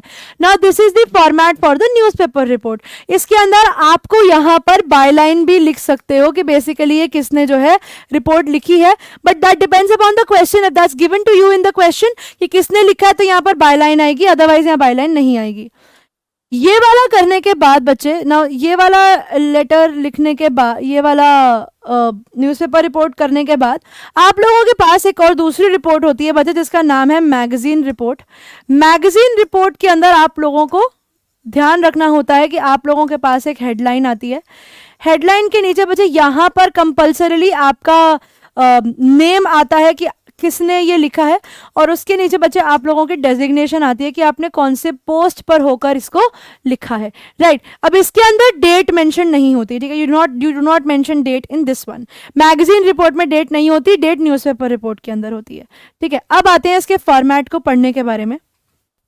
ओके सबसे पहले आपने इंट्रोडक्शन देनी होती है, जिसमें आप बस शॉर्ट में बताते हो, you do not explain, you do not go in depth. आप बताते हो कि कहाँ पर इन्विटेशन या एक्सीडेंट हुआ या इंसिडेंट हुआ है, डेट क्या थी, टाइम क्या था, या बाकी कोई रेलेवेंट फैक्ट, लेकिन very very short, very very crisp, ज्यादा डिटेल में नहीं जाते। बॉडी में बच्चे आप बताते हो डिटेल ऑफ द इंसिडेंट, कि वहां पर इंसिडेंट में क्या क्या हुआ, क्या क्या प्रॉब्लम लोगों ने फेस करी, क्या क्या कॉजेज थे, मान लो कोई एक्सीडेंट हो गया, कोई ऑयल स्पिल हो गया तो वो किस वजह से हुआ, उसके कॉन्सिक्वेंसेस क्या हैं, कौन कौन मरे, क्या क्या चीजें हुई, उसके क्या इफेक्ट आ रहा है कॉमन पब्लिक के ऊपर। कोई गेस्ट, मान लो कोई फंक्शन है तो आपने कोई स्पेशल गेस्ट बुलाए होंगे, वो गेस्ट कौन है। मान लो कोई आपकी कोई प्रॉब्लम है तो आपने कोई प्रिवेंटिव मेजर्स लिए, स्टेप्स लिए, और पीपल इन्वॉल्व या रेलेवेंट डिटेल्स, ये सारी चीजें आती हैं। कंक्लूजन में बच्चे आप लोगों को देना होता है रिएक्शन, कि पब्लिक का रिएक्शन क्या था, या कोई फंक्शन हो रहा है तो उसमें जजेस का रिएक्शन क्या था, लोगों की स्टेटमेंट क्या थी, प्रोमिसेस क्या करे अथॉरिटीज ने, या कोई भी स्टेप्स टेकन। बच्चे याद रखना ये हमेशा पास्ट टेंस में लिखी जाती है, थर्ड पर्सन में लिखी जाती है, यानी इसमें कहीं पर भी आई का मेंशन नहीं होता है, इसमें हमेशा ही, शी, दे में ये चलती है। आइडियाज खुद बनाने पड़ते हैं बच्चे, अपने कॉजेज, रीजंस और कॉन्सिक्वेंसेस खुद प्लान करने पड़ते हैं अपने दिमाग में। Light in a less formal and more descriptive manner, इसके अंदर फॉर्मल नहीं होना होता है, इसमें डिस्क्रिप्टिव होना होता है। इसमें आपको डिटेल्ड मैनर में लिखना होता है कि आप जैसे सामने वाले को परेशानी एक्सप्लेन करने की कोशिश कर रहे हो, ठीक है। While writing a report for school magazine, present your ideas and impression to make the report interesting, अपने खुद के आइडियाज और इंप्रेशन आप दे सकते हो, और ये बच्चे आप लोग अपनी मैगजीन रिपोर्ट में कर सकते हो, क्योंकि न्यूज में तो आप सच ही लिखोगे, झूठ नहीं लिख सकते। स्कूल मैगजीन रिपोर्ट में बच्चे heading and the writer's name in the byline. Newspaper report में बच्चे heading, name of the reporter, news agency in the byline and place and date. ये सारी चीजें आपके उसमें आती हैं जो मैंने आपको यहां पर ऑलरेडी बता दिया था। It is not enclosed in a box. पहला सवाल, यू आर Srishti Sanjay, the head of history club of APS public school Mysuru. आप कौन है? आप सृष्टि या संजय हैं, कहाँ के? History club of APS school Mysuru. आपके स्कूल ने एक हेरिटेज अवेयरनेस प्रोग्राम कंडक्ट किया है। क्या किया है? एक हेरिटेज अवेयरनेस प्रोग्राम कंडक्ट किया है, ताकि वो अवेयरनेस क्रिएट कर सके लोगों की तरफ, लोगों की मॉन्यूमेंट्स की तरफ, कि मॉन्यूमेंट्स का ध्यान रखना चाहिए, संभाल के रखना चाहिए। आपको एक रिपोर्ट लिखनी है इस प्रोग्राम के ऊपर, एंड अबाउट 120 to 150 वर्ड्स, ताकि वो आपके स्कूल मैगजीन में जा सके। यानी यहां पर आपको पहले ही दिख रहा है बच्चे कि ये एक इवेंट है, और दूसरी चीज आपको ये दिख रही है कि यहां पर आपको इवेंट को भी कहां पे लिखना है? मैगजीन में लिखना है। तो मैगजीन में कैसे आएगा? पहले पैराग्राफ में आप बताओगे कहां पे हुआ, क्या क्या थे, कौन कौन आए थे, बस। सेकेंड पैराग्राफ से आप अपनी सारी प्रिसाइज डिटेल्स के ऊपर जाओगे, क्या क्या हुआ, क्या क्या फंक्शंस थे, क्या क्या चीजें करी गई, क्या क्या चीजें बताई गई, कोई क्या एक्टिविटीज करी गई, वो सब सेकेंड पैराग्राफ में आता है। और थर्ड पैराग्राफ में आप अपने पॉइंट ऑफ व्यू दे सकते हो। अब जैसे बच्चे यहां पर हेरिटेज अवेयरनेस प्रोग्राम किसने लिखा है? बाय सृष्टि या संजय। अब उसके बाद आप पहले पैराग्राफ में बताते हो कि किसने ये चीज ऑर्गेनाइज करी थी। जैसे आप देख पा रहे हैं कि एक heritage awareness program was organized by history club. किसने किया? हिस्ट्री क्लब ने किया, of APS public school Mysuru. आप लोगों ने बताया पहले पैराग्राफ के अंदर कि कहां कहां पे क्या क्या चीजें हुई थी। कब हुआ था? 5 अप्रैल 2023 from 10 AM to 2 PM in the school auditorium. कब हुआ? स्कूल ऑडिटोरियम में हुआ। कितने बजे से कितने बजे तक हुआ वो भी बता दिया। The school was well decked up. हमने बताया कि उस दिन स्कूल जो था वो बहुत अच्छे से डेकोरेट किया गया था इस फंक्शन के लिए, with the event of display of various posters of historically important monuments. क्या करा? बहुत सारे हिस्टोरिकली इंपॉर्टेंट मॉन्यूमेंट्स के डिस्प्ले पूरे स्कूल में लगा दिए गए।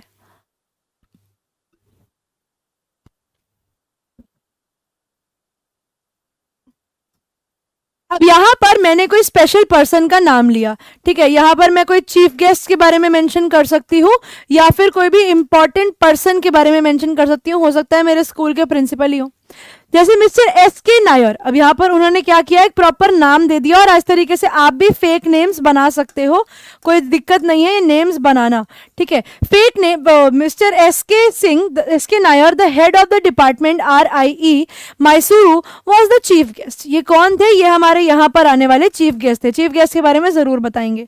Around 1000 students and parents attended the program. तो बहुत लार्ज स्केल पे प्रोग्राम हुआ कि कुछ 1000 बच्चों के माँ बाप और बच्चे जो थे वो आए थे।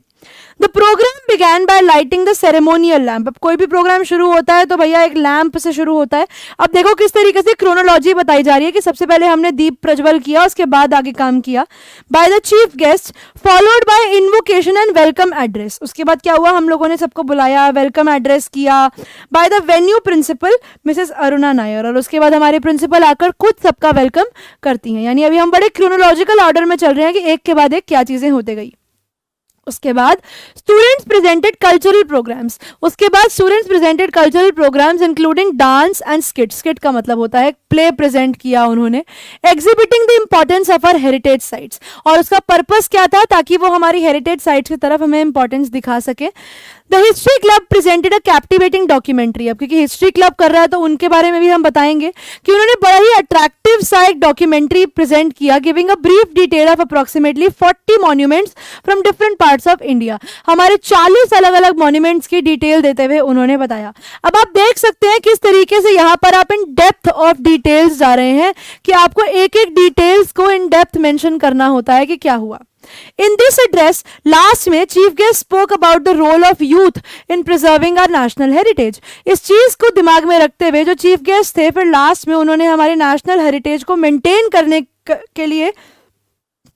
करके रखने के लिए भी कुछ पॉइंट्स बताए। He exhorted the young minds to take responsibility to see that heritage sites are well maintained। और उन्होंने इस चीज पर फोकस किया कि यंग माइंड्स को इस चीज की रिस्पॉन्सिबिलिटी लेनी चाहिए कि वो इन हेरिटेज साइट्स को मेंटेन करके रखें और इन्हें प्रिजर्व करके रखें by creating awareness among people जो इन साइट्स को विजिट करते हैं। ये प्रोग्राम कंक्लूड हुआ लास्ट में बताते हुए, the program concluded with a vote of thanks, कि सबको थैंक यू बोला गया कि आप आए हमारे फंक्शन में, 4 चांद लगाए। Extended by vice principal mister Aniket Shah. अब देखो यहाँ स्कूल के प्रिंसिपल, चीफ गेस्ट और वाइस प्रिंसिपल तीनों को काउंट किया गया है।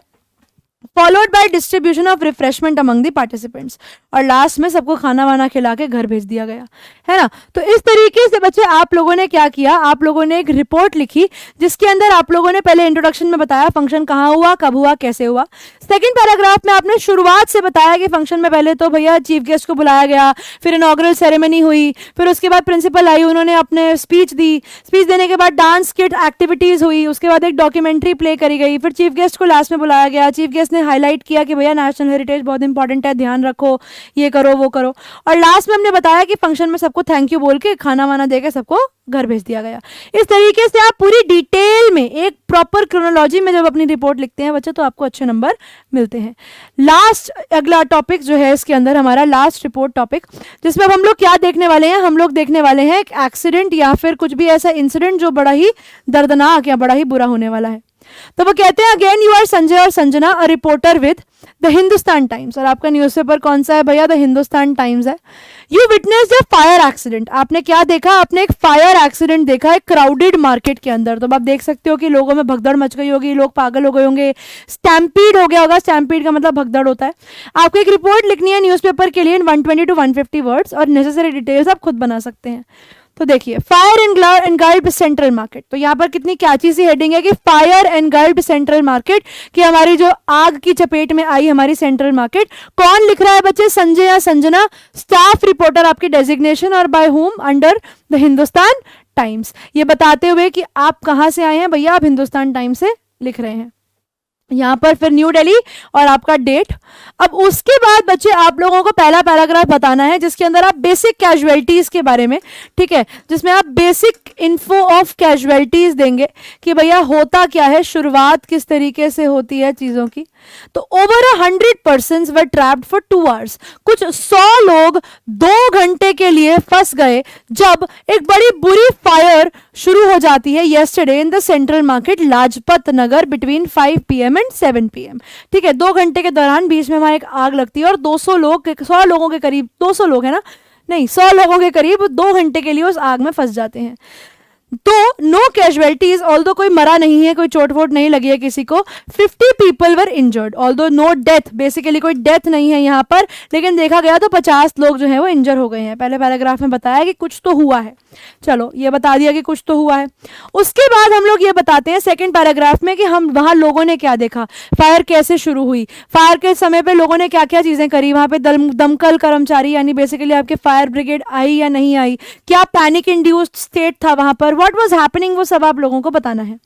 According to the eyewitnesses, the fire broke around 4:40 PM. लोगों का कहना है कि 4:50 पर आग लगी थी. क्यों लगी थी? जनरली बेटा वहां पर लाजपत नगर मार्केट में शॉर्ट सर्किट की वजह से ही आग लगती है in the main line and spread quickly, और उसके बाद वो आग जो है वो फैल गई. There was a panic and stampede, वही वर्ड्स आए ना कि लोगों में ऐसा डर का माहौल आ गया था और स्टैम्पीड होने लगा. बेसिकली हिंदी में बोला जाए तो वहां पर बच्चे भगदड़ मच गई थी, लोग इधर से उधर भागने लगे थे. As people rushed out of their over crowded market place, क्योंकि लोग जो थे उस ओवर क्राउडेड मार्केट प्लेस से अब दूर दूर भागने लगे कि यहाँ पर आग लग गई है. Fire brigade and police arrived at the venue with in half an hour. आग लगने के आधे घंटे तक पुलिस और फायर ब्रिगेड दोनों वहां पर आ जाती है, यानी प्रिवेंटिव मेजर्स शुरू हो जाते हैं. About 12 fireman battled for 2 hours. कुछ 12-13 लोग जो थे वो वहां पर लड़ाई करते हैं. लड़ाई क्या करते हैं? कोशिश करते हैं आग को बुझाने के लिए कुछ 2 घंटों में, ताकि फायर अंडर कंट्रोल आ जाए. The loss incurred is estimated to be 5 crore rupees. और लाजपत नगर बड़ी महंगी बाजार है भैया, तो ऐसा माना गया है कि जो नुकसान हुआ है वो कम से कम 5 करोड़ रुपए तक का तो हुआ है. तो यहाँ पर हमने इंसिडेंट में क्या क्या चीजें हुई वो सब हमने मेंशन कर दिया है. थर्ड पैराग्राफ, अब जो लोग इंजर हुए they were run to a nearby hospital by the locals and police. अब जब ऐसा माहौल हुआ तो पुलिस वाले जो लोग थे आसपास के, वो उन इंजर्ड लोगों को पुलिस ले गए. बहुत सारे लोगों को छोटे छोटे बर्न्स शरीर के ऊपर आए हैं. चीफ मिनिस्टर, अब क्योंकि भैया एक ये आप कह सकते हो कि स्टेट लेवल इशू हो गया है, इतनी ज्यादा आग लग गई है, लोग इतने इंजर हो गए हैं, तो अब स्टेट मिनिस्टर या कोई जो आपका इशूइंग अथॉरिटी है वो कुछ ना कुछ तो बोलेंगे. तो स्टेट मिनिस्टर ने अनाउंस किया है an inquiry into the mishap. उन्होंने बोला है कि पहचानो या देखो कि यहाँ पर इतनी आग कैसे लगी और इतने लोगों को इतने लोग कैसे इंजर हो गए हैं. और साथ ही साथ एज अ कंपनसेशन उन्होंने फ्री ट्रीटमेंट लोगों के लिए वो करी है कि हम आपको फ्री ट्रीटमेंट देंगे for the injured person. Beside a compensation दिया of ₹50,000 for each affected person. और हर इंसान को जो उस आग में रह गया या फंस गया या मर जाता, उसको 50,000 रुपए तक का जुर्माना नहीं, मुआवजा मिलेगा. पुलिस लास्ट में आता है कि भैया पुलिस क्या कर रही है, तो पुलिस इन्वेस्टिगेट कर रही है मैटर को इंश्योर करने के लिए कि ऐसे इंसिडेंट्स जो हैं वो फ्यूचर में ना हो, और उस एरिया के अंदर आप कह सकते हो scrutiny of the electric load will also भी टेकन अप. बिकॉज जनरली ऐसा होता क्या है, ऐसी मार्केट के अंदर ना जनरली लोग जो हैं वो ज़्यादा इलेक्ट्रिसिटी यूज़ करते हैं, उनके मीटर्स की उतनी कैपेसिटी नहीं होती और ज़्यादा से ज़्यादा इलेक्ट्रिसिटी वो लोग यूज़ करते हैं, जिसकी वजह से क्या होता है, शॉर्ट सर्किट हो जाते हैं. तो ये भी चेक किया जाएगा कि भैया इलेक्ट्रिक लोड्स कितना ले रही हैं इनकी जो चीज़ें हैं, ताकि ये पता लग सके कि वेदर इट इज़ ओके और नॉट ये काम को करने के लिए. ठीक है, right. I hope you guys are clear with it. अब बच्चे हम लोग शुरू करने वाले हैं हमारी नोटिस लास्ट हमारी राइटिंग स्किल, जिसका नाम है आर्टिकल राइटिंग. चलिए बच्चों, तो लास्ट राइटिंग स्किल अब हम लोग हमारी देखते हैं, जिसका नाम है हमारे पास, आवाज आ रही है ना? हाँ, हमारे पास अब लास्ट राइटिंग स्किल गिर गया था. लास्ट राइटिंग स्किल बच्चे हमारे पास जो बच रही है वो है article writing. Just give me a minute, इससे पहले कि हम हमारी आर्टिकल राइटिंग को शुरू करें. अब इसके लिए भी बच्चे आप लोगों को पढ़ने के लिए आपकी रिपोर्ट्स जो हैं इसके अंदर दी गई हैं, मॉक ड्रिल के ऊपर दी गई है, और रिपोर्ट टू क्लीनलीनेस ड्राइव दिया गया है, सिंपोजियम इफेक्ट ऑफ पोल्यूशन दिया गया है. अलग अलग आपको रिपोर्ट्स इसमें मिल जाएंगे जो आप पढ़ सकते हैं. राइट. अब आते हैं बच्चे हमारे लास्ट राइटिंग स्किल की तरफ, जिसका नाम है article writing. Article writing again is a writing skill बच्चे ऑफ 5 मार्क्स. और जैसी मैंने बाइफर्केशन बताई थी बिल्कुल सेम है. 1 मार्क का फॉर्मेट, ऑर्गेनाइजेशन का 1 मार्क, कंटेंट के 2 मार्क, एक्सप्रेशन के आपको 1 मार्क, वर्ड लिमिट आपकी 120 टू 150 वर्ड्स. पैटर्न बच्चे बिल्कुल सेम चलेगा ऑफ IPSC, यानी आप लोग इंट्रोडक्शन, प्रॉब्लम सॉल्यूशन, कंक्लूजन का फॉर्मेट भी यहीं पर चलाएंगे. यहां पर बच्चे क्या क्या चीजों पर ध्यान देना है. सबसे पहले आपका जो आर्टिकल शुरू होगा बच्चे वापस से वो एक हेडिंग से होगा, तो आपको एक अप्रोप्रिएट टाइटल देना होगा, अच्छा टाइटल देना होगा. हेडिंग या title at the top with the writer's name in the byline, जैसे हम लोगों ने अभी रिपोर्ट में किया, सेम बायलाइन यहां आएगी. एक और इंपॉर्टेंट बात, the first letter of every word in the heading should begin with a capital letter. जैसे importance of yoga and meditation, तो ये और ये बड़े बड़े words के जो first words हैं वो capital होने चाहिए. Off और and को आप छोड़ सकते हो, main words नहीं है ना. तो now this is a very very important thing जो आपको पेपर में याद रखनी है. Third, the heading should be eye catching and give crisp idea of the theme. जिस चीज के ऊपर आप आर्टिकल लिखने वाले हो उसका एक आइडिया आपके थीम को पढ़ के लग जाना चाहिए. Organize the ideas in a logical order, follow IPSC, वो अपने आप में पूरा लॉजिक है आपके लिए. With systematic presentation, prediction and personal observation में भी इंक्लूडेड. इसके अंदर आप अपने प्रिडिक्शंस और अपने पर्सनल ऑब्जर्वेशंस डाल सकते हैं. यहाँ पर बच्चे ग्रामेटिकल एक्यूरेसी पे ध्यान रखना है और अच्छी वोकैबुलरी, अच्छे अच्छे वर्ड्स यूज करने हैं. मैं आपको कुछ अच्छे अच्छे वर्ड्स जो हैं वो दे जाऊंगी. वैसे इसमें बहुत सारे अच्छे अच्छे वर्ड्स हैं जो आप देख सकते हो. प्लेथोरा मतलब बहुत ज्यादा किसी भी चीज का होना, ठीक है. Perusal basically for your convenience. Expedite किसी भी चीज के प्रोसेस को फास्ट कर देना. एक्सैसरबेट किसी भी चीज को खराब कर देना, उसको स्लो कर देना. एग्जैजरेट किसी भी चीज को बढ़ा देना. कुछ ऐसे अच्छे अच्छे वर्ड्स आप लोग अपने आंसर्स में यूज कर सकते हैं ताकि आपके आंसर अच्छे हो जाएं. गैरलिस का मतलब होता है बहुत लाउड हो जाना, ठीक है. नेटल का मतलब होता है आर्ग्यूमेंट करना, लड़ाई करना, किसी को इरिटेट करना है, टू नेटल दी पर्सन. तो इस तरीके के कुछ अच्छे अच्छे वर्ड्स बच्चे आप लोग यूज कर सकते हैं अपने आंसर में. इमेजिन टू एनविजन, हम लोग इस चीज को एनविजन कर रहे हैं. Use sentences linkers to ensure continuity, जैसे कि I also believe, however, but, also, neither और इधर, ये सारे words. Divide the article into 3 parts, subject matter into 3-4 paragraphs. तो भाई भैया आपका IPSC फॉलो कर लो, आपका आर्टिकल एकदम झकास हो जाएगा, ठीक है. अब यहाँ पर बच्चे पैरा 1 में आप लोग कैसे कर सकते हो, इसमें आप इंट्रोडक्शन दे सकते हो कि आप बता सकते हो कि भैया अभी क्या सिचुएशन चल रही है. इसमें आप फैक्ट्स डाल सकते हो, कोटेशंस डाल सकते हो, आप कोई शॉर्ट स्टोरी डाल सकते हो 2-3 लाइनों की. आप किसी चीज के मॉरल को एक्सप्लेन करना चाहते हो तो इस तरीके से आप अपना इंट्रोडक्शन बिगिन कर सकते हो. सेकेंड पैराग्राफ में बच्चे आपको टॉपिक को एनालाइज करना होगा in its type. For example उस चीज के कॉजेज क्या हैं, उसके इफेक्ट क्या है, ठीक है. प्रॉब्लम और उसके कॉन्सिक्वेंसेज क्या हैं, जो भी टॉपिक है बच्चे उसके हिसाब से होता है ये, ठीक है. पॉजिटिव या नेगेटिव इफेक्ट्स, उसकी रिलेटेड इंफॉर्मेशन, स्टैटिस्टिकल डेटा, उसकी implication, environmental, social, psychological, health related चीजें आप इसमें डाल सकते हो कि जो भी चीज हो रही है उसका क्या असर हमारे ऊपर पड़ता है. पैराग्राफ 3 में बच्चे आता है कंक्लूजन और सजेशंस, रेमेडियल मेजर्स, बेसिकली आपके सॉल्यूशंस जिसके अंदर आते हैं, रिमाइंडर्स या कंपेयर एंड कॉन्ट्रास्ट कि पहले ऐसा था और अब ऐसा है. और लास्ट जो बच्चे पैराग्राफ 4 होता है, पैराग्राफ 4 के अंदर आप लोग अपना खुद का पर्सनल ओपिनियन जो है वो दे सकते हो. पैरा 4 जो होता है उसमें आपका अपना पर्सनल ओपिनियन आ सकता है, ठीक है.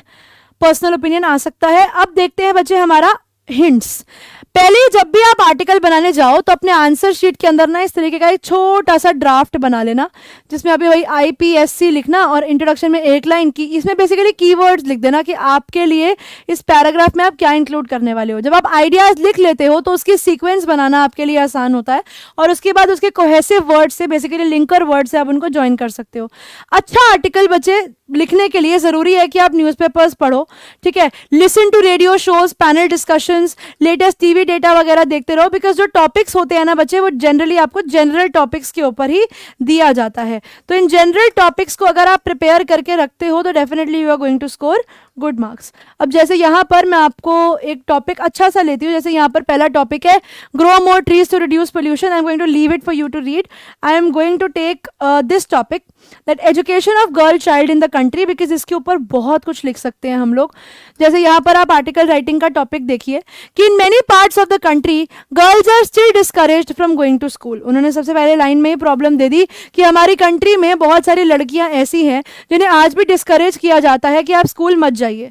Consequently a sizeable section of population is deprived of education, जिसकी वजह से एक बहुत बड़े पॉपुलेशन का जो लोग हैं वो नहीं पढ़ पाते हैं.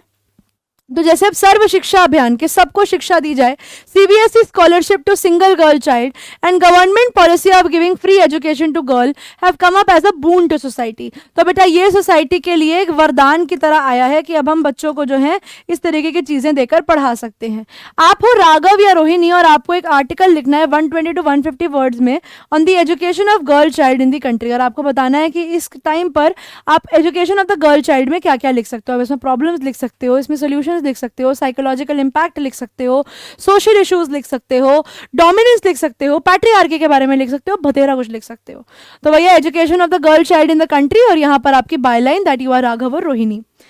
अब उसके बाद बच्चे हमने शुरू किया बोलते हुए कि education of girl has been a high priority with the government of India. अब ये एक फैक्ट है बच्चे कि अब at this point of time girl की एजुकेशन जो है, लड़की की एजुकेशन जो है, उसे एक हाई प्रायोरिटी दी जा रही है by the government of India. In the few millennium, अगले न्यू मिलेनियम मतलब अपने आगे दशक में, अगले नए साल में, दैट इज इन 2000 जो चल रहा है अभी, India has consolidated it's earlier educational reforms. India ने अपने सारे पुराने कल्चरल एजुकेशनल रिफॉर्म्स को इकट्ठा किया, अपने नए रिसोर्सेज, इंक्रीज रिसोर्सेज उसके अंदर डाले, स्ट्रॉन्ग पॉलिसी कमिटमेंट्स करी फॉर अचीविंग एलिमेंट्री एजुकेशन। क्यों? ताकि बच्चों को एलिमेंट्री एजुकेशन मिल सके, basic education up to 8th class मिल सके, पर्टिकुलरली फॉर गर्ल्स। यानी अब इस टाइम पर हमने पहले पैराग्राफ में पॉजिटिविटी लिखी कि हमने इस नए मिलेनियम में, नए दशक में यह देखा गया है कि गवर्नमेंट ने एक्चुअली अपनी पुरानी सारी पॉलिसीज को कंसोलिडेट करके ज्यादा रिसोर्सेज के साथ और ज्यादा स्ट्रॉन्ग पॉलिसीज के साथ एजुकेशन प्रमोट करने की बात करी है, स्पेसिफिकली लड़कियों के लिए। Reaching out to the girl child is a primary effort to universalize elementary education. Universalize करना बेसिकली उस चीज को कॉमन बनाना, उस चीज को अवेलेबल टू ऑल बनाने के लिए लड़कियों तक इंफॉर्मेशन देना जरूरी है, लड़कियों को पढ़ाना जरूरी है। जैसे सर्व शिक्षा अभियान, that is education for all programme, recognises that ensuring education of the girl child requires changes not only in the education system but also in society's norms and attitudes. ये दिखाता है कि लड़की को एजुकेशन देने के लिए आपको चेंजेस सिर्फ लोगों के अपने एजुकेशन सिस्टम में नहीं लाने, आप लोगों को चेंजेस जो है वो लोगों के दिमाग में भी लाने हैं। It is important to change yourself from within if you want to bring a change outside. A two-pronged gender strategy, basically दो तरफा जेंडर स्ट्रैटेजी जो है वो बनाई गई है, hence has been adopted to make educational system responsive to the needs of girls through targeted intervention which serve as a pull factor to enhance access and retention of girls in school. वो कहते हैं एक to pronged gender strategy. अब देखो बड़ा अच्छा word use किया है उन्होंने कि एक दो तरफा जेंडर स्ट्रैटेजी उन लोगों ने अपनाई है ताकि लड़कियों को पढ़ाया जा सके बाय टारगेटेड इंटरवेंशन, यानी इंटरफेरेंस, यानी टारगेट करके अगर आप इंटरफेयर करते हो लड़कियों की एजुकेशन के लिए तो वो चीज़ अच्छी है। और ये एक पुल फैक्टर है, आपको आगे खींचने वाला, धकेलने वाला एक फैक्टर है कि बच्चों को एनहांस एक्सेस, यानी अब उनको बहुत आसानी से पढ़ाई लिखाई करने का मौका मिला है। And retention of girls, basically आप कह सकते हो कि रिटेंशन का मतलब होता है टू स्टॉप समथिंग, किसी चीज को वहां पर कंट्रोल करना, to control some, to have it, to control कर लो, चलो टू कंट्रोल समथिंग, कि आप उस चीज को कंट्रोल कर पा रहे हो, आप उस चीज को वहां पर रोक पा रहे हो। बिकॉज जनरली पहले लड़कियां स्कूल आती थी और फिर दोपहर के बाद ही घर चली जाया करती थी फॉर वेरियस रीजंस, उनको नहीं अलाउ करा जाता था स्कूल आने के लिए। लेकिन अब एक रिटेंशन रेट देखा गया है कि जो बच्चा स्कूल आता है वो स्कूल में रुकता है, ठीक है। Retention of girls in school on one hand and generate community demand for girls education through training and mobilization on the other. पहली बात तो उन्होंने क्या किया, ज्यादा रिसोर्सेज दे दिए, जितने ज्यादा रिसोर्सेज होंगे बच्चे उतना ज्यादा पढ़ाई करेंगे, जब बच्चे उतना ज्यादा पढ़ाई करेंगे तो उनके लिए और चीजें अच्छी हो जाएंगी। तो उन्होंने बहुत सारी ट्रेनिंग और मोबिलाइजेशन करी, लोगों को सिखाया, इंपॉर्टेंस बताई, जागरूकता दिखाई, वो चीजों के बारे में फोकस किया जिसकी वजह से अब बच्चे जो हैं वो पढ़ाई लिखाई करने लगे हैं। एंड एक तरफ तो उनको एक तरफ अपॉर्चुनिटीज खोल दी, दूसरी तरफ उन्हें अवेयरनेस दिया गया टू स्टडी, और इसी वजह से they have come up to this side.